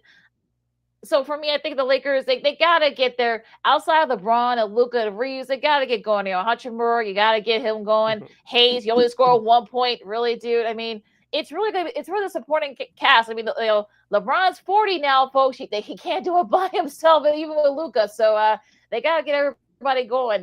38 points the second quarter for the T-Wolves. Yeah, that kind of was all she wrote there. And also, too, Anthony Edwards did not have a monster game yet. And that's coming. And he didn't have to do that last Saturday because, as you mentioned, everybody else stepped up, unlike the Lakers supporting cast. But I think Minnesota will not shoot that many threes again. So make that many threes again because they're not the world's greatest three-point shooting team. So they caught fire last Saturday, and that's exactly what happened. Anthony Edwards was the facilitator, and which made his play a little bit better. I know that he didn't have the greatest game scoring-wise, but his teammates helped him out. So I think, as you mentioned, with that second quarter and then the way they started out that second half, that was the difference in the game. Check out these statistics going to the Lakers side. They shot the ball at a 39.8% clip. That's not going to get it done. They had 13 turnovers and only 6 fast break points, while Minnesota had 25. What does that tell you? Nah, not good, not good. And yeah, I mean the Lakers. It's simple. Keep it simple. Their supporting cast guys step up. It's that simple. And look, they're not like I said, the T-Wolves caught lightning in a bottle, so they're not the best three-point shooting team. But they're not going to hit 21 threes. It just isn't going to happen. But yeah, if you're the Lakers, you got to help out LeBron and Luka and Reeves. That's basically, it's really that simple. But again, we'll see what happens in game 2. Going to the Garden for the second game for the Saturday games. Detroit, even though they were up, but 40 points from the Knicks in the fourth quarter, I should say, helped cap off that comeback. 21-1 run. 34 points for Jalen Brunson. 23 each for OG Anunoby and Cat. On the flip side, though, for the Pistons, 21 points for Cade Cunningham, 25 for Tobias Harris. This is his first rodeo in the playoffs. Tim Hardaway Jr. had 19, but yeah, just the experience, I guess, he'll kind of caught up to the Pistons. But yeah, this is a game. If you're the Pistons, it's going to be a game you're going to be looking at, and you're going to be kicking yourself that you didn't get this win at the Garden. And now the Pistons currently hold the NBA's longest losing streak in the playoffs at 15 consecutive losses. I did watch some of this game, looking at the majority of it. They were on fire in through the first 3 quarters, shooting from three-point range. Cade Cunningham was amazing in his playoff debut. Tim Hardaway Jr. was knocking him down for the outside. Malik Beasley had some nice moments too. And Tobias Harris, you mentioned that veteran, he showed up as well. But the 21-0 run midway through the fourth quarter, that was obviously the difference for the New York Knicks. Jalen Brunson, I thought he injured his ankle there early in that fourth quarter. And, he just came back from an injury just a couple of weeks ago. So he needs to stay healthy. Karl-Anthony Towns, and you mentioned he was nowhere to be found until that fourth quarter. You mentioned OG Anunoby and Josh Hart. Both of them, I think, are the difference makers for this New York Knicks team. I know both of them don't get the headlines that they should, unlike Brunson and Towns, but those two guys, Hart and Anunoby, really made that difference for the Knicks team. I'll still say this before. I think it's still going to be a long series, but Tom Thibodeau, I think most coaches know who's going to deliver, who's not going to deliver, but you're still going to need production from your bench, especially in this series. I don't know if you were paying attention in that first half, LaKeena, but it was starting to get physical out there for a while. So the Knicks fell into that trap for a minute, but they turned up the heat, as I mentioned, in that fourth quarter to pull away from the Pistons. I still think it's going to be a long series. As you mentioned, with a young team like Detroit, you hope that doesn't get to the between games 1 and 2, because they let that one slide, because they should have won that game, to be honest with you. Yeah, they really should have. And like I said, they're going to be kicking themselves. Now they do play tonight. So we'll get to the schedule in a second here. But going into the rest of these games, Nuggets edged out the Clippers in overtime. I saw a lot of this game. All 5 stars were double figures, but the Clippers were up big early on. But the Nuggets, I should say, to their credit, Jokic had 29 points and 12 boards. Jamal Murray kicked in with 21. Aaron Gordon had 25. 5. And also, of course, Westbrook, of course, this is his first rodeo either. He had 15 off the bench, including a couple of big threes, both in overtime and late in regulation, leaving them wide open. Clippers, of course, in the losing effort, 22 for Kawhi, 32 for James Harden, 21 for Ivica Zubac, but unfortunately it wasn't enough. And I think, again, same thing here. If you're the Clippers, you could have stolen home court, but unfortunately, they should have won this game. Another team that should have be kicked so that they didn't win this game. Exactly. And it all started at the end of that first half, LaKeena, with the Denver turning up their defense. Christian Brown, as you mentioned, what can Brown do for you? He could be their star player in that supporting role, and that's what he brought off the bench for Denver. Russell Westbrook too had 15 points coming off the bench. But LaKeena, when you're a team like the Clippers, you cannot have meltdowns, as you mentioned, giving up a tying 3-point shot in the quarter, not wide rotating fast. Not rotating fast enough. That's a mental error. And also, to Nicholas Batum at the end of overtime, throwing the ball away. That's inexcusable from a double-digit year veteran. You can't do stupid stuff like that. When you give teams like Denver an opportunity to take advantage of it, remember, Denver, they were ready to be knocked out, and the Clippers did not knock out that ultimate knockout punch. Well, we'll see what happens in game 2, but the Clippers let that one slip away. And Rick Allen's son, congratulations to him for getting his first playoff win, because outside of Jokic, they weren't doing a damn thing in that first half. But toward the end of that first half, and obviously you saw in that second half, that Denver team started to shoot the ball well. They started distributing the ball. You mentioned Eric Gordon stepping up. Michael Porter Jr. only had 3 points, but Jamal Murray did his thing. Christian Brown, as I mentioned, was that spark plug off the bench along with Russell Westbrook. They helped turn that game around for the Nuggets in that second half into overtime. As you mentioned, if the Clippers don't win tonight, game 2 is tonight. If they don't win tonight, I'm not going to say they're going to get swept, because I still believe they're too good, but you shouldn't let this game 1 loss on Saturday have a hangover. Learn from it and make the adjustments tonight. Yeah, come on, Batum, you should know better than to do that. But I'm sure he got a call from Adam Silver in his offices over the weekend. Maybe even early this morning. Now, real quick, this last game, the Pacers beat the Bucks 117 at 98. It was basically all Pacer. Well, I started the second quarter. I mean, they're only up 8, but yeah. Siakam had 25. Halliburton only had 10, but they got guys off the bench, doing their thing. T.J. McConnell had 11. Benedict Mathurin had 13. It was really their 3-point. They didn't shoot the ball well from 3, but they really didn't need to. As right. Bucks, 36 points for Giannis, and for the most part, that's about it. So none of the other starters. Prince is 0 points. Brooke Lopez only had 9. Rollins, I know they don't have Bobby Porter's only had 4 points off the bench, but it's not looking good for the Bucks at this point. No danger. I know there was some yapping between, I believe it was Damian Lillard and a couple other Pacer players toward the end of that game, but we'll see if Damian Lillard plays in game 2, because the Bucks desperately need him. If he doesn't play in game 2, he'll definitely play in game 3 once the series shifts back to Milwaukee. But as you mentioned, it was all Pacers there. They passed the ball very well with 20 assists to Milwaukee's 15. As you mentioned, the supporting cast of the Pacers stepped up and really did their part. Tyrese Halliburton didn't have the greatest game, but he didn't need to. Like you said, Pascal Siakam had a normal game, but he didn't have to, quote-unquote, carry the team, because everybody else around it stepped up. But it was a well-coached game by Will Carlisle.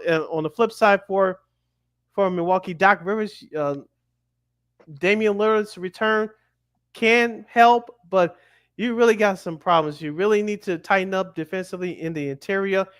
And who else is going to step up scoring-wise? I was going to say Brooke Lopez, but at his age, if you depended on him to be the second scorer next to Giannis without Dame, there's a problem. And I'm glad you pointed it out, too, that most people are not talking about the absence of Bobby Portis really hurt that Milwaukee Bucks team, because they really didn't have any energy outside of Brooke Lopez and Giannis. It was just basically a lifeless game. I turned that game off once they had that big second quarter, and I knew that game was over and done with. So I was like, next game, please. Now, speaking of next game, we got the game twos here coming up this week. Tonight, you got here's the irony. Hopefully, Detroit and the Clippers can bounce back from meltdowns and come back and even these series. Of course, the Pistons and the Knicks are game two. That's going to be tonight. That's going to be on TNT, True TV, and streaming on Max, as well as the Clippers and Denver at 9 o'clock, also on TNT, True TV, and streaming on Max. Busy schedule for Tuesday looks like this. Game 2 between the Bucks and Pacers will be on NBA TV at 6 o'clock. The Grizzlies and Thunder Game 2 from OKC will be at 6:30 on TNT, followed by the Minnesota Timberwolves and the Los Angeles Lakers Game 2 of their series. That's at 9 o'clock on Tuesday, also on TNT. Of course, the Lakers and the Timberwolves had an extra day to rest, so we expect the Lakers to play a whole lot better. So we'll see what happens in that series in Game 2. Wednesday, you got game twos here. The first one at 6, you got Orlando and Boston. Both these games are on this game's on TNT, True TV, and Max. The Miami Cleveland game 2 of that will be on NBA TV. And the nightcap of this game will be on TNT, True TV, and Max. You got Golden State and Houston. We'll see if Houston can even up that series. And your schedule for Thursday looks like this. The first playoff game in Detroit since 2019 as the Knicks and Pistons series will shift to Detroit's Little Caesars Arena in downtown Detroit. That game will be seen on TNT at 6 o'clock on Thursday, followed by Game 3 of the Grizzlies Thunder series in the Western Conference.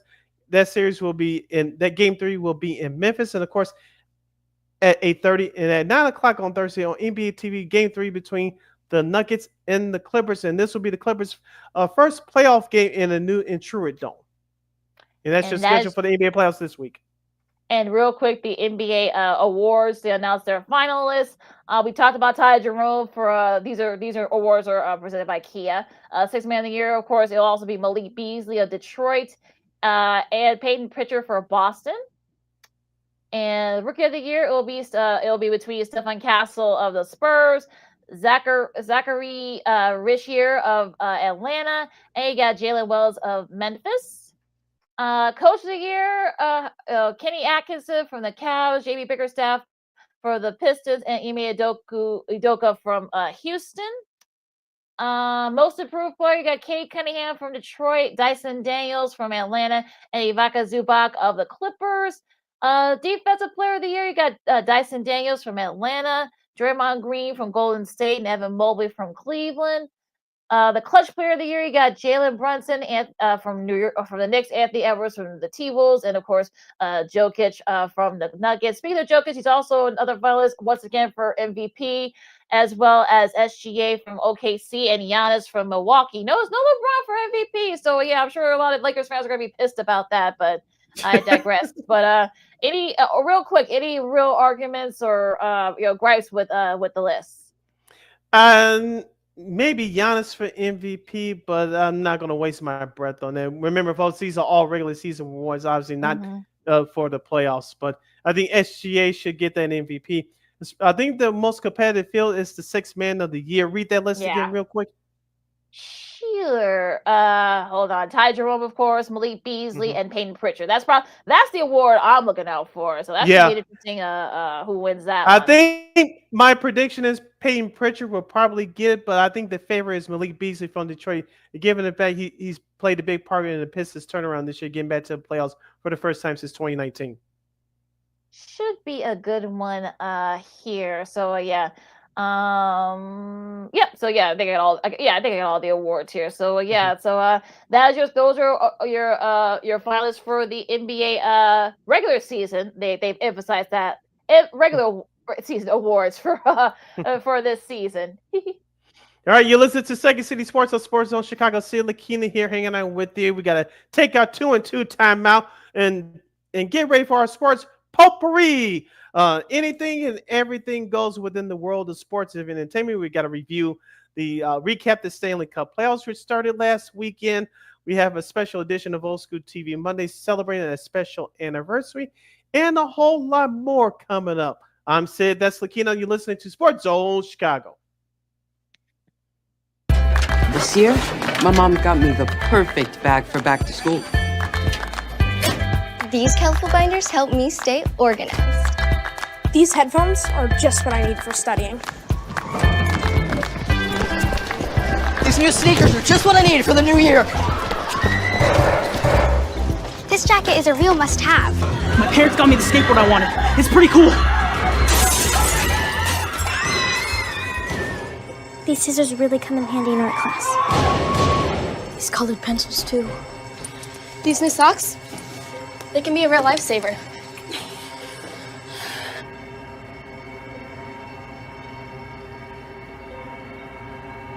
I finally got my own phone to stay in touch with my mom.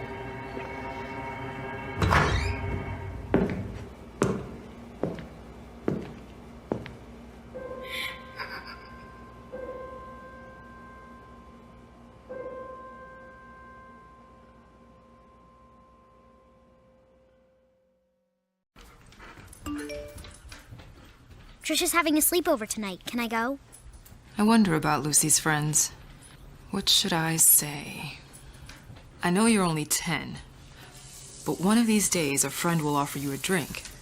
And alcohol at your age can lead to so many things. None of them good. So can I go to the sleepover? Lucy, I want you to promise me I something. finished my homework. Bigger promise. If there's any drinking, I want you to say, "No thanks, not my thing." Mom. I promise you. Your real friends won't care. Deal? Sure. Really? I promise, Mom. They really do hear you. Did you pack your toothbrush? For tips on how to start the talk, visit underagedrinking.samhsa.gov. A public service message from the Substance Abuse and Mental Health Services Administration.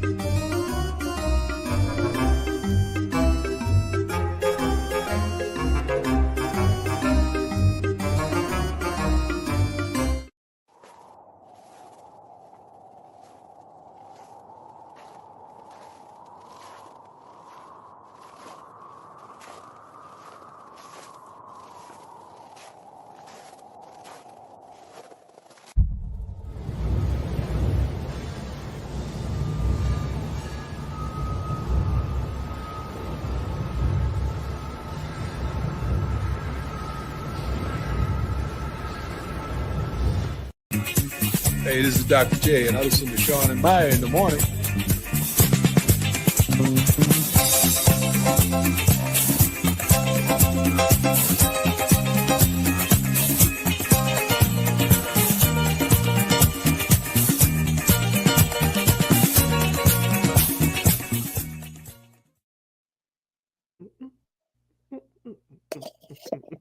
Welcome back to Second City Sports on this Monday extravaganza. This year, locked and loaded and real live and in living color right here on Sports on Chicago. I'm Sid. That's LaKeena. You can follow yours truly on the Twitter, X, and the IG at SidKid80. Once again, it's SidKid80. That's SIDKID80. That's SIDKID80.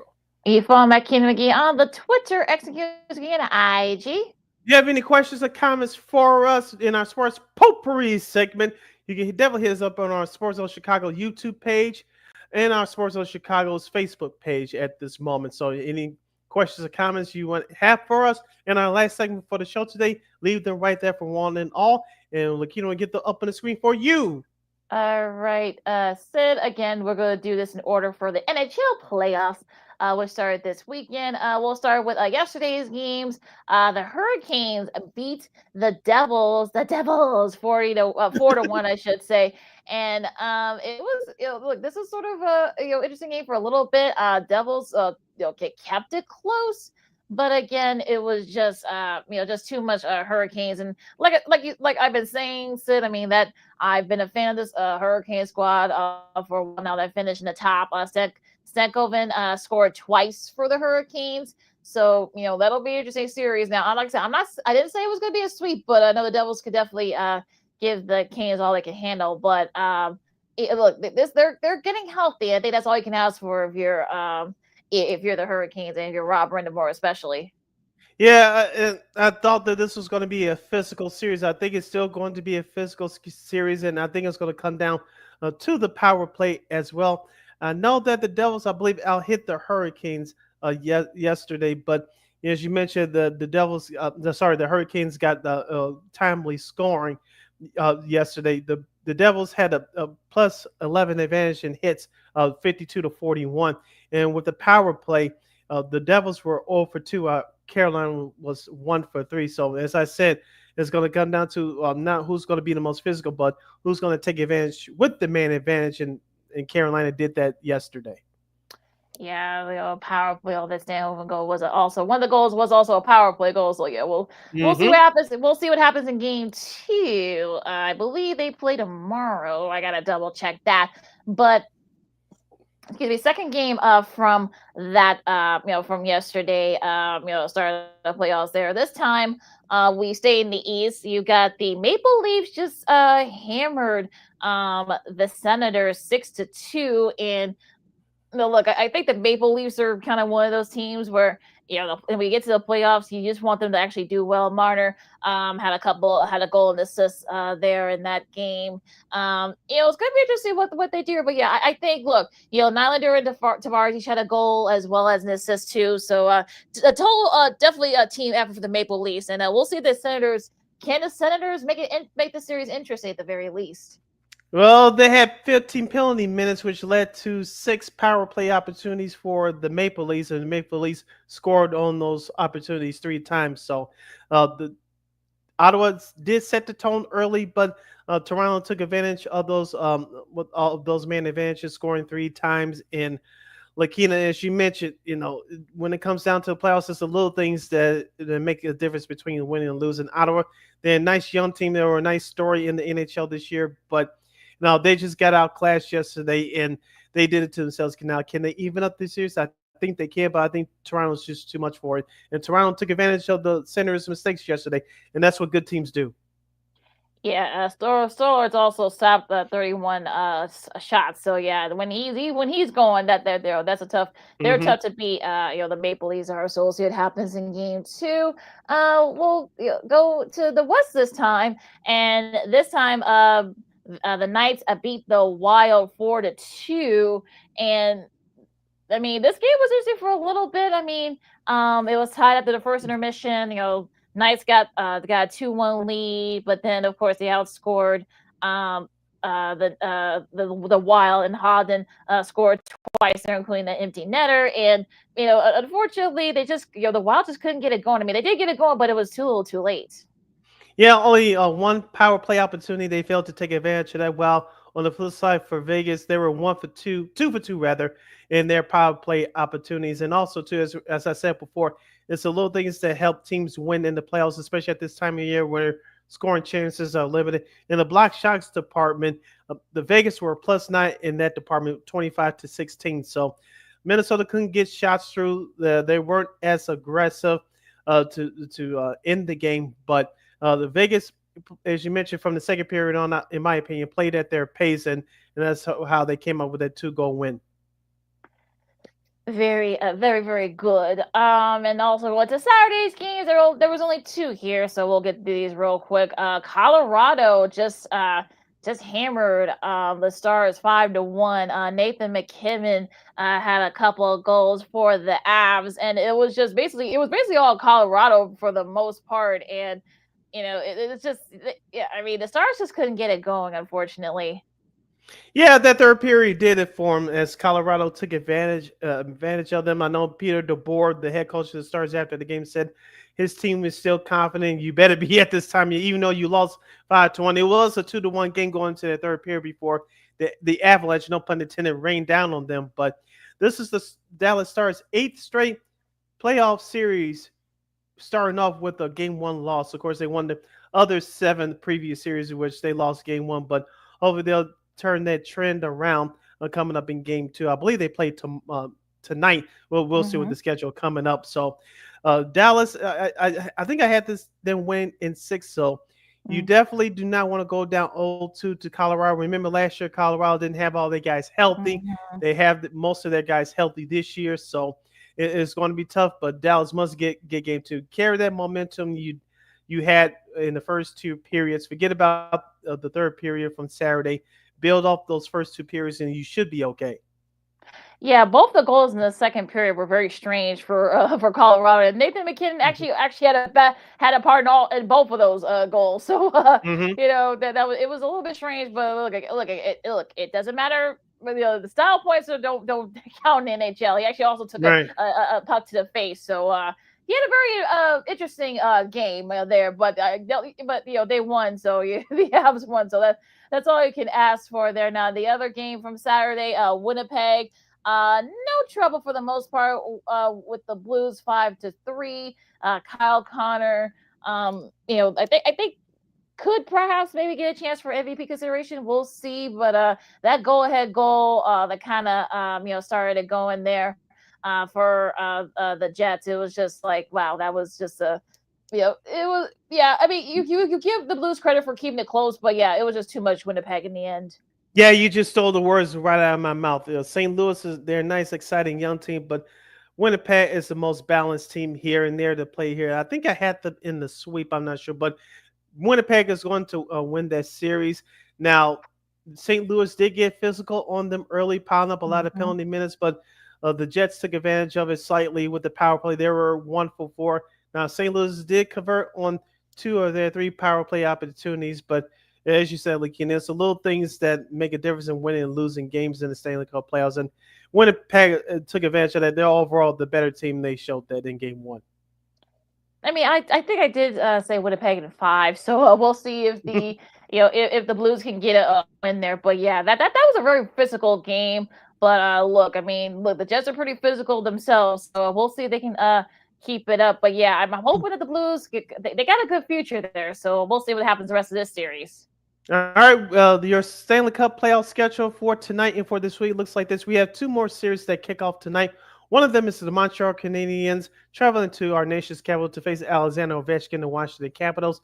Game 1 is set for tonight at 6 o'clock on ESPN. On ESPN2 at 6:30, we mentioned the Blues and Jets series, Game 2.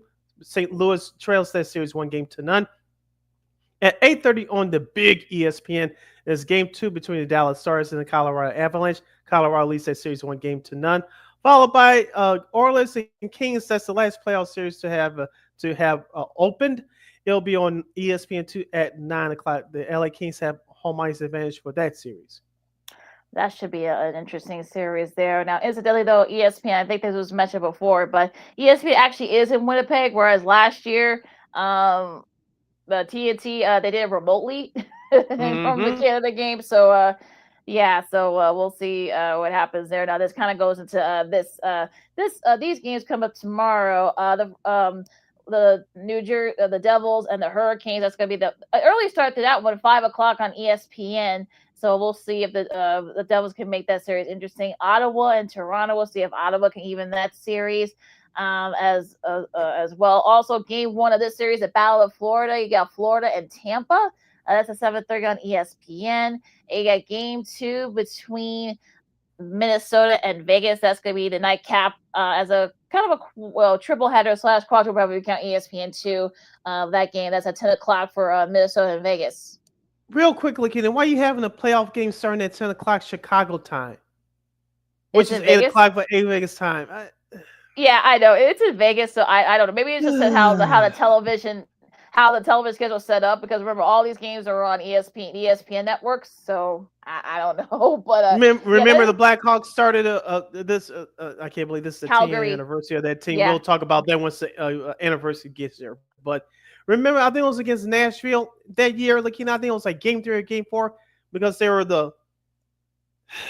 they started that game at 8:30. And coincidentally, that it was a Brent Seabrook, I think, double overtime goal. That game ended like at 1:30 in the morning. Yep. Why would you start a Central? I know the Blackhawks in the Western Conference, but still, you start a team that's playing in the Central Time Zone. Why don't you start that game at 8:30 at night? That's just dumb. But I digress. All right. Wednesday's schedule looks like this. Game 2 of the Canadiens Capitals series in the Eastern Conference first round will take place on ESPN at 6 o'clock, followed by the Dallas Stars and Colorado Avalanche Game 3 from the Pepsi Center, no, the Volvo Arena now in Colorado. And that's at 8:30 p.m. on ESPN. And at 9 o'clock on Wednesday on TBX will be Game 2 of the Houston. Oh, wow, damn it, I almost said it. The Edmonton Oilers and the Los Angeles Kings series. I was thinking about the football team. The Game 2 of that Oilers Kings series will be on TBS Max on Wednesday at 9 p.m. Well, Warren Moon and Earl Kim would have appreciated that, I guess. Or the late great Buddy Ryan. Oh yeah, him too. Thursday, you got Game 2 between Florida and Tampa Bay. This will be on TBS, streaming on True TV. Also, True TV is streaming on Max. Game 3 between Toronto and Ottawa. This time, this goes west to Ottawa at 6 o'clock on ESPN2. Game 3 also between Vegas and Minnesota goes to the Twin Cities. This go around, it will be on TBS, True TV, and Max. And the nightcap there at 8:30 will be Game 3 of Winnipeg and St. Louis on ESPN2. And that's the schedule for the early first rounds of the Stanley Cup playoffs. You're listening to Second City Sports on Chicago City. LaKeena here with you in our last break of the show for today in our sports potpourri segment. If you have any last minute questions or comments for us, please post them on our Sports on Chicago's Facebook page or Sports on Chicago YouTube. Type in those questions or comments in the comment section. LaKeena will get the open screen for you. LaKeena, going back to basketball, Duke freshman sensation out of the state of New Jersey, Mr. Cooper Flag, has declared himself for the NBA draft. Really? Did he? I know there was some rumors that he's gonna he's gonna come back. He might come back. No, I think John Shire probably told him to go, and exactly that's what he did. And I know also Ty Proctor. He's declaring. We talked about Knuppel, Con Knuppel. He's also he's also declaring. So yeah, I think most of those guys. I'm sure they would love to have gotten a chance to win the national championship, but again, just for I think there was no surprise that Flag was gonna, he's gonna go number one. We'll see who gets the number one pick, but no surprise here early this morning. Yep. So Cooper Flag is projected to be the number one draft pick in the upcoming 2025 NBA draft. And as I said before, and I'll say it again as we transition over to this team, the Chicago Bulls will not get Cooper Flag. I'll be shocked to the floor if that happened. We got lucky with Derrick Rose back in 2008, but we're not going to get lucky again. Speaking of the Bulls, LaKeena, for those of you that missed our show on Friday, the late news, the new breaking news that came out of courtesy of the Chicago Sun-Times, that Jeff Agrest, the sports media critic and sports deputy editor over there at the Sun-Times, his story was talked about all weekend, that WGN, the CW WGN TV channel 9 here in Chicago, they are interested in broadcasting a limited amount of games from the Chicago Sports Network that broadcast the Chicago Bulls, the Chicago White Sox, and the Chicago Blackhawks. We all, with our panel with Matt Peck, Morris Bankston, Ricky O'Donnell, and Joshua M. Hicks, we all gave our opinions around, but I just want to reiterate again, if WGN can pull this off, I know they have the national contract with the college football and college basketball during the fall and winter months. I know they have NASCAR now, which is doing great for the CW network, but for locally, if they can get back to local sports, just doing limited games for the Bulls, Blackhawks, and White Sox, that'll be great for GN to expand expand back their local profile. And of course, they'll have their own post-game show with GN Sports Tonight. So this could definitely help get WGN Sports back on the local map, broadcasting local games. Since everybody unfortunately doesn't have CHSN on their cable subscribe like yours truly. And unfortunately, like it happened to me today, my antenna decided to act a fool, and I immediately turned it off. Well, there you go. So I think this would definitely help, and also give our buddies to do our buddies at GN Sports, like you said, to do kind of like a pre and post game stuff there. So I think this would definitely, even if it's just a handful, even if it's just like we'll say we'll say we'll say maybe 10 Bulls games, maybe 10 Blackhawk games, maybe since 162 for the White Sox. we'll say 15 to 20. We'll say again in that front. So even if it's just those limited amount of games, that'll definitely help with the ratings, especially because the ratings for the Bulls and the Blackhawks locally were not very good last year for those reasons. So if you're the Wirtz family and Jerry Reinsdorf, you better think about you want as many eyeballs as possible, and more eyeballs, more quiche, as the kids say. So they hopefully WGN they can figure this out with the teams, and then hopefully they can get some of these games on their airways, because it's everywhere. Look, you got whether you got the antenna, you can get it through YouTube TV like I do, or if you're like your cable satellite provider, it's everyone's got WGN. So you want as many eyeballs as possible because you need it. Yeah, and you mentioned WGN is available everywhere via cable, via your antenna. I guarantee you this: you don't have trouble getting the signal if you use the antenna for WGN. You don't. So unlike CHSN, which chose to pick up the weakest signals around, but I digress. But it'll definitely help their profile locally, and even though it'll be simulcasted from CHSN. You'll get, like you said, you get more eyeballs for your games, and perhaps help a new generation of fan base grow with these teams as hopefully they try to improve and get to the other side of being competitive, because right now they're very mediocre at best. They're very bad, to be honest with you. So, especially in the case of the White Sox, we talked about this with our girl Julie Swike again a couple weeks ago.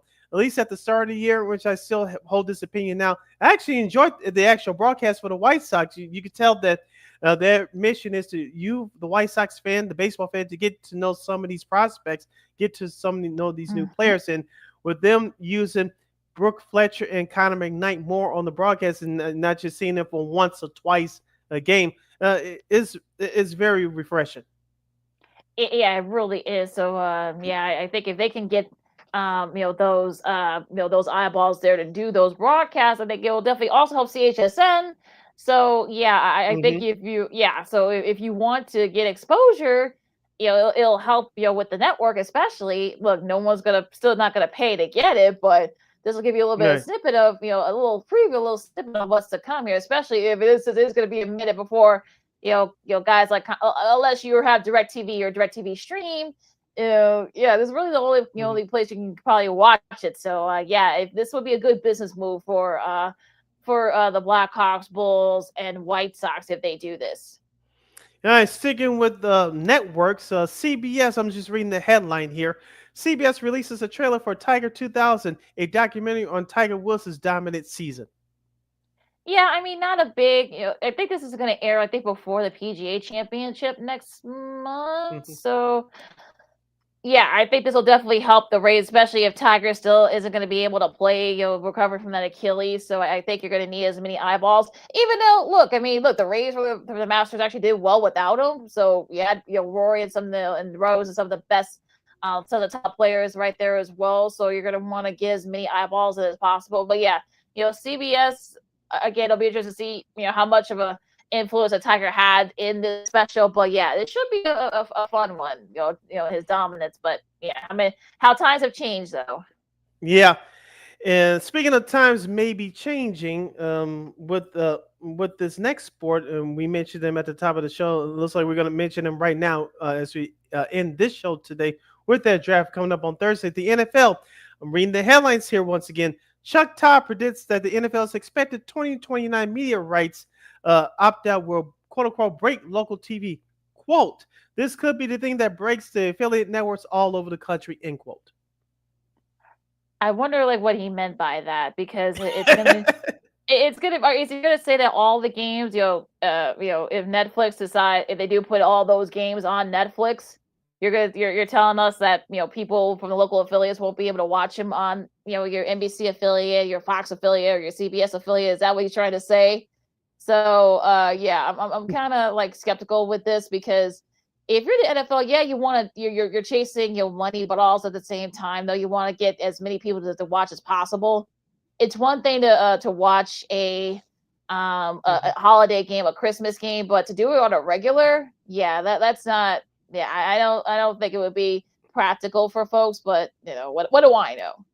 Yeah, I know that for this upcoming season, of course, the schedules will be released in a couple weeks right after the NFL draft for this upcoming 2025 season. But we're going to have a triple header on Christmas this year, 2 on Netflix and 1 on Amazon Prime on Christmas night.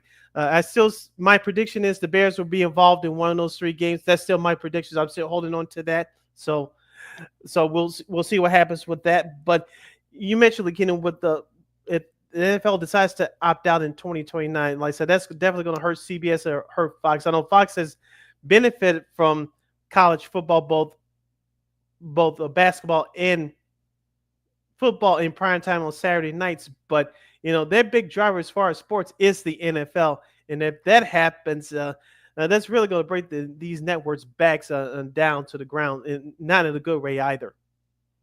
Yeah, so as I said, we got a few years before we got to worry about that. So Yeah. again, we'll see. We'll see. The NFL does decide. Like I said, I think. Look, prices of all these streaming services are going up. All over the place. I mean, I think. Yeah. Look, I think. Yeah, Paramount, Netflix, they're all going up. So you're seriously going to tell people that we got to pay $30 a month if you want to watch the NFL in a few years? No, that's not a good. That's not a good. That's not a good business model. So I know everyone thinks that it'll break records and they're gonna break Netflix says they're gonna break the bank. Yeah, it's not gonna be very practical for people. So figure it out, and they may start all over again. But yeah, if again you still gonna make more money not with streaming, but with the advertisers. Where are the ad money? Where is that gonna come from? Yeah, that's where it's at for live events and live sports. Yeah, so you're not going to be able to do that if you put it all on Netflix and Amazon and Paramount Plus or Peacock or what have you. So you're not going to make money from there. So NFL better tread lightly on this. Just saying. All right. You're listening to Second City Sports on Sports Zone Chicago. LaKeena here with you as we wind down today's show. Any last minute nuggets or thoughts before we close out with the special anniversary edition of Old School TV Monday?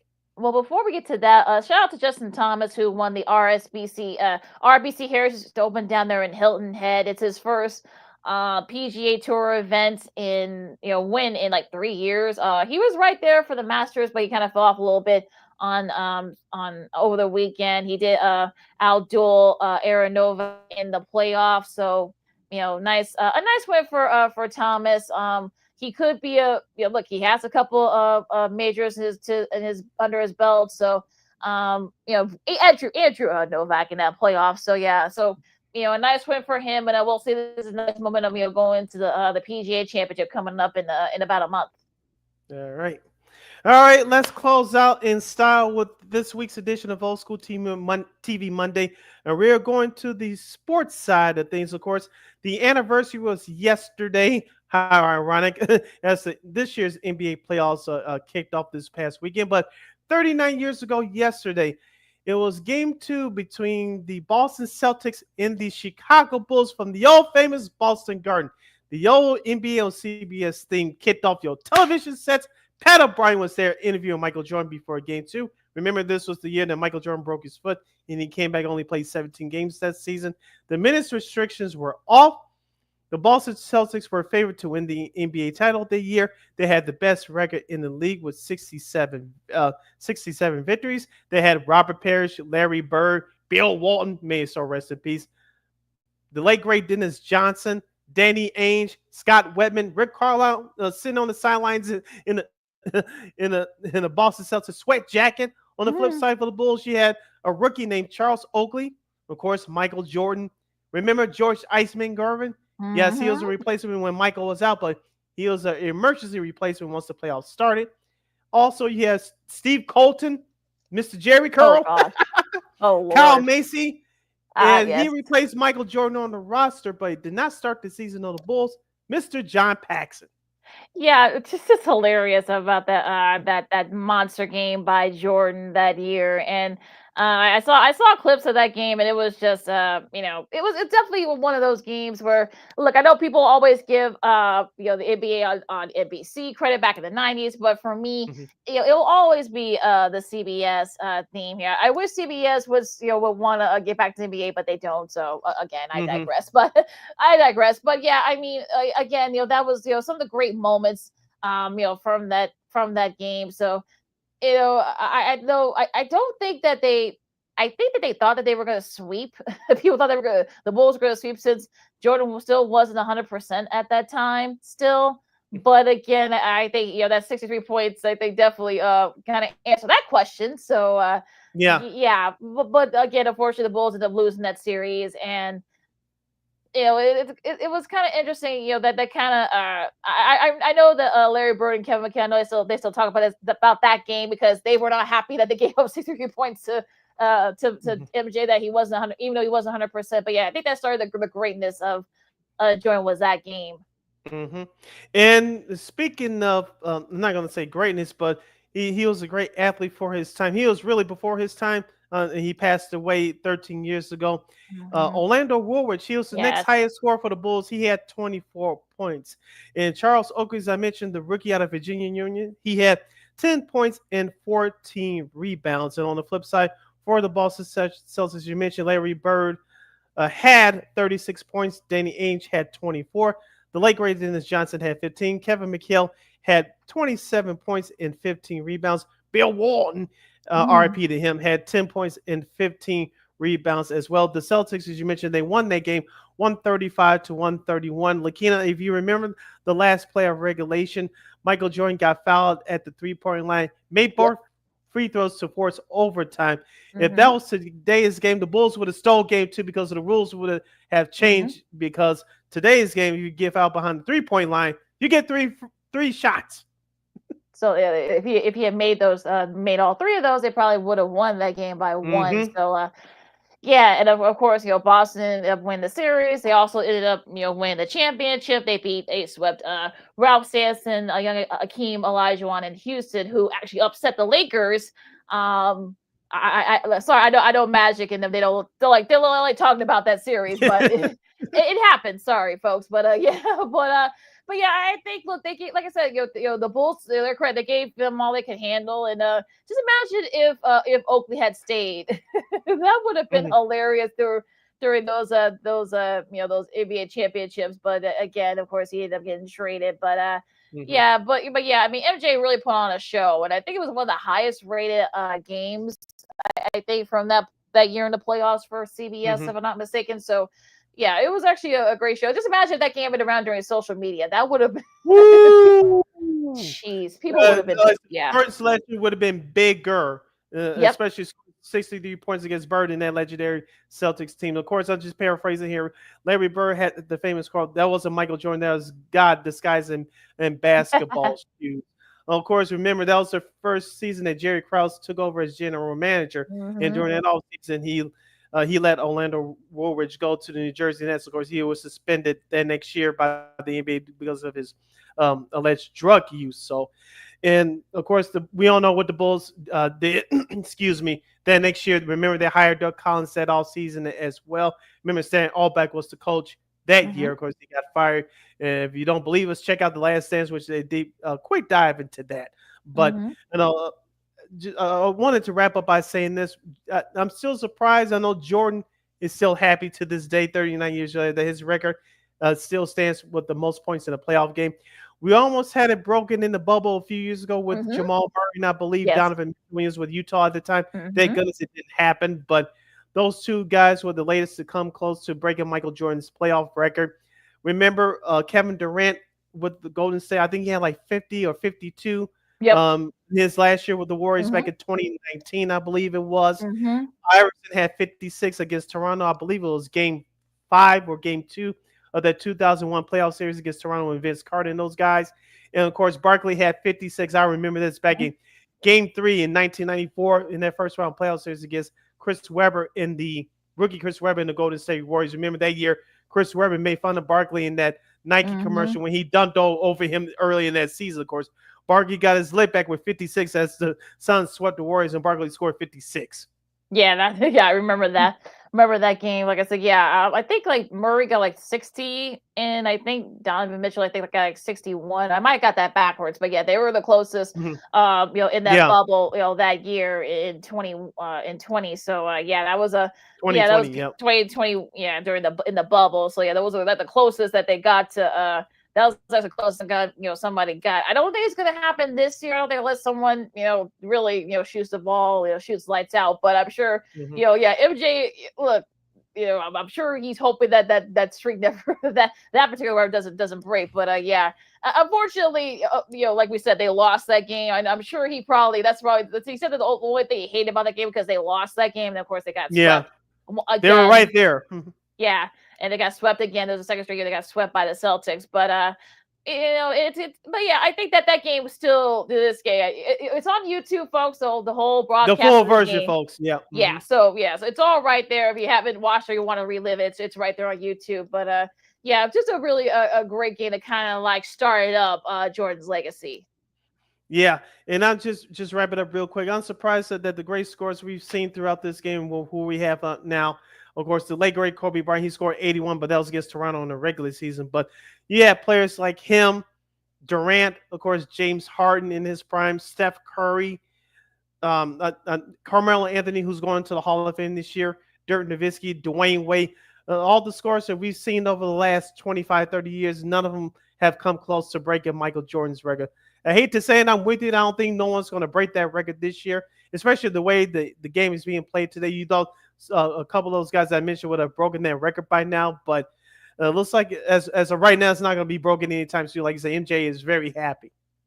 Yeah, I think LeBron might have scored like 50 points like once or twice in his playoff career so far. So so he hasn't gotten close either. So I mean, it's hard to do, especially in today's NBA, especially the way it's set up and such. I don't think coaches want to they want to make sure they save as much energy as possible because of the way the schedule's set up. So, but I think I think it'll be a minute. I'll say I won't say it'll never be broken, but it will be a minute. I'll say that. If it's broken in our lifetime, it will definitely be something. And I want to see how MJ will react. Will he be classy? Will it be snarky, passive aggressive? If and when that ever happens. But for this week's edition of Old School TV Monday, we salute the 39-year anniversary of Michael Jordan's 63-point game to the Boston Celtics in Game 2 in Boston Garden back in 1986. LaKeena, take us home. Oh, sorry, I got the melody in my head. I love Walter on Tom Heisen. RP to him. Oh, yes, exactly. You can follow me at Keena McGee on the Twitter, X, and QScreen the IG. I know that was a bad impression. I'm sorry for those Boston Celtics fans. You can follow yours truly, Sidney Brown, on the Twitter, X, and the IG at SidKid80. Once again, it's SidKid80. That's SIDKID80. SIDKID80. Be sure to download that Sports Zone Chicago app wherever you get your apps. Please follow Sports Zone Chicago on all social media platforms on Facebook, X, Instagram, and YouTube. Please subscribe to our podcast. We're located at Warp Media Podcast. That's WARR Media, PODCASTS. We're on all podcast platforms, including the iHeartRadio app. And while you're ready, please give Warp Media a follow at WARR Media on all social media platforms. And thank you very much in advance for your support. Like, share, subscribe, and tell your friends. Be sure to catch Second City Sports live in living color every Monday, every Friday from 12:15 to 2:15 p.m. Central Standard Time right here on Sports Zone Chicago. One more again, as the kids would say. Be sure to catch Second City Sports live in living color every Monday, every Friday from 12:15 to 2:15 p.m. Central Standard Time right here on Sports Zone Chicago. And you can catch Sports Zone Chicago anytime, anywhere on replays of our show, Sean and Maya, the Smoke Fellas, and so much more. You can catch replays of the various shows on Sports Zone Chicago's Facebook and YouTube channels. Yeah, we will provide. All right, folks, enjoy all the playoffs, both the NBA and NHL. Enjoy the first night of the NFL draft. We'll have our recap of both the Bears picks, and also the rest of the picks from the first round. Also, of course, MLB. We'll see if the Cubs can keep it going against the Dodgers, and if the White Sox can get something going against the Twins. That and so I hate those more. Twins. You can save your rant for Friday. So for Sid, I'm the kids of Second City Sports on Sports of Chicago. We'll see you guys on Friday. Top Bears, holla!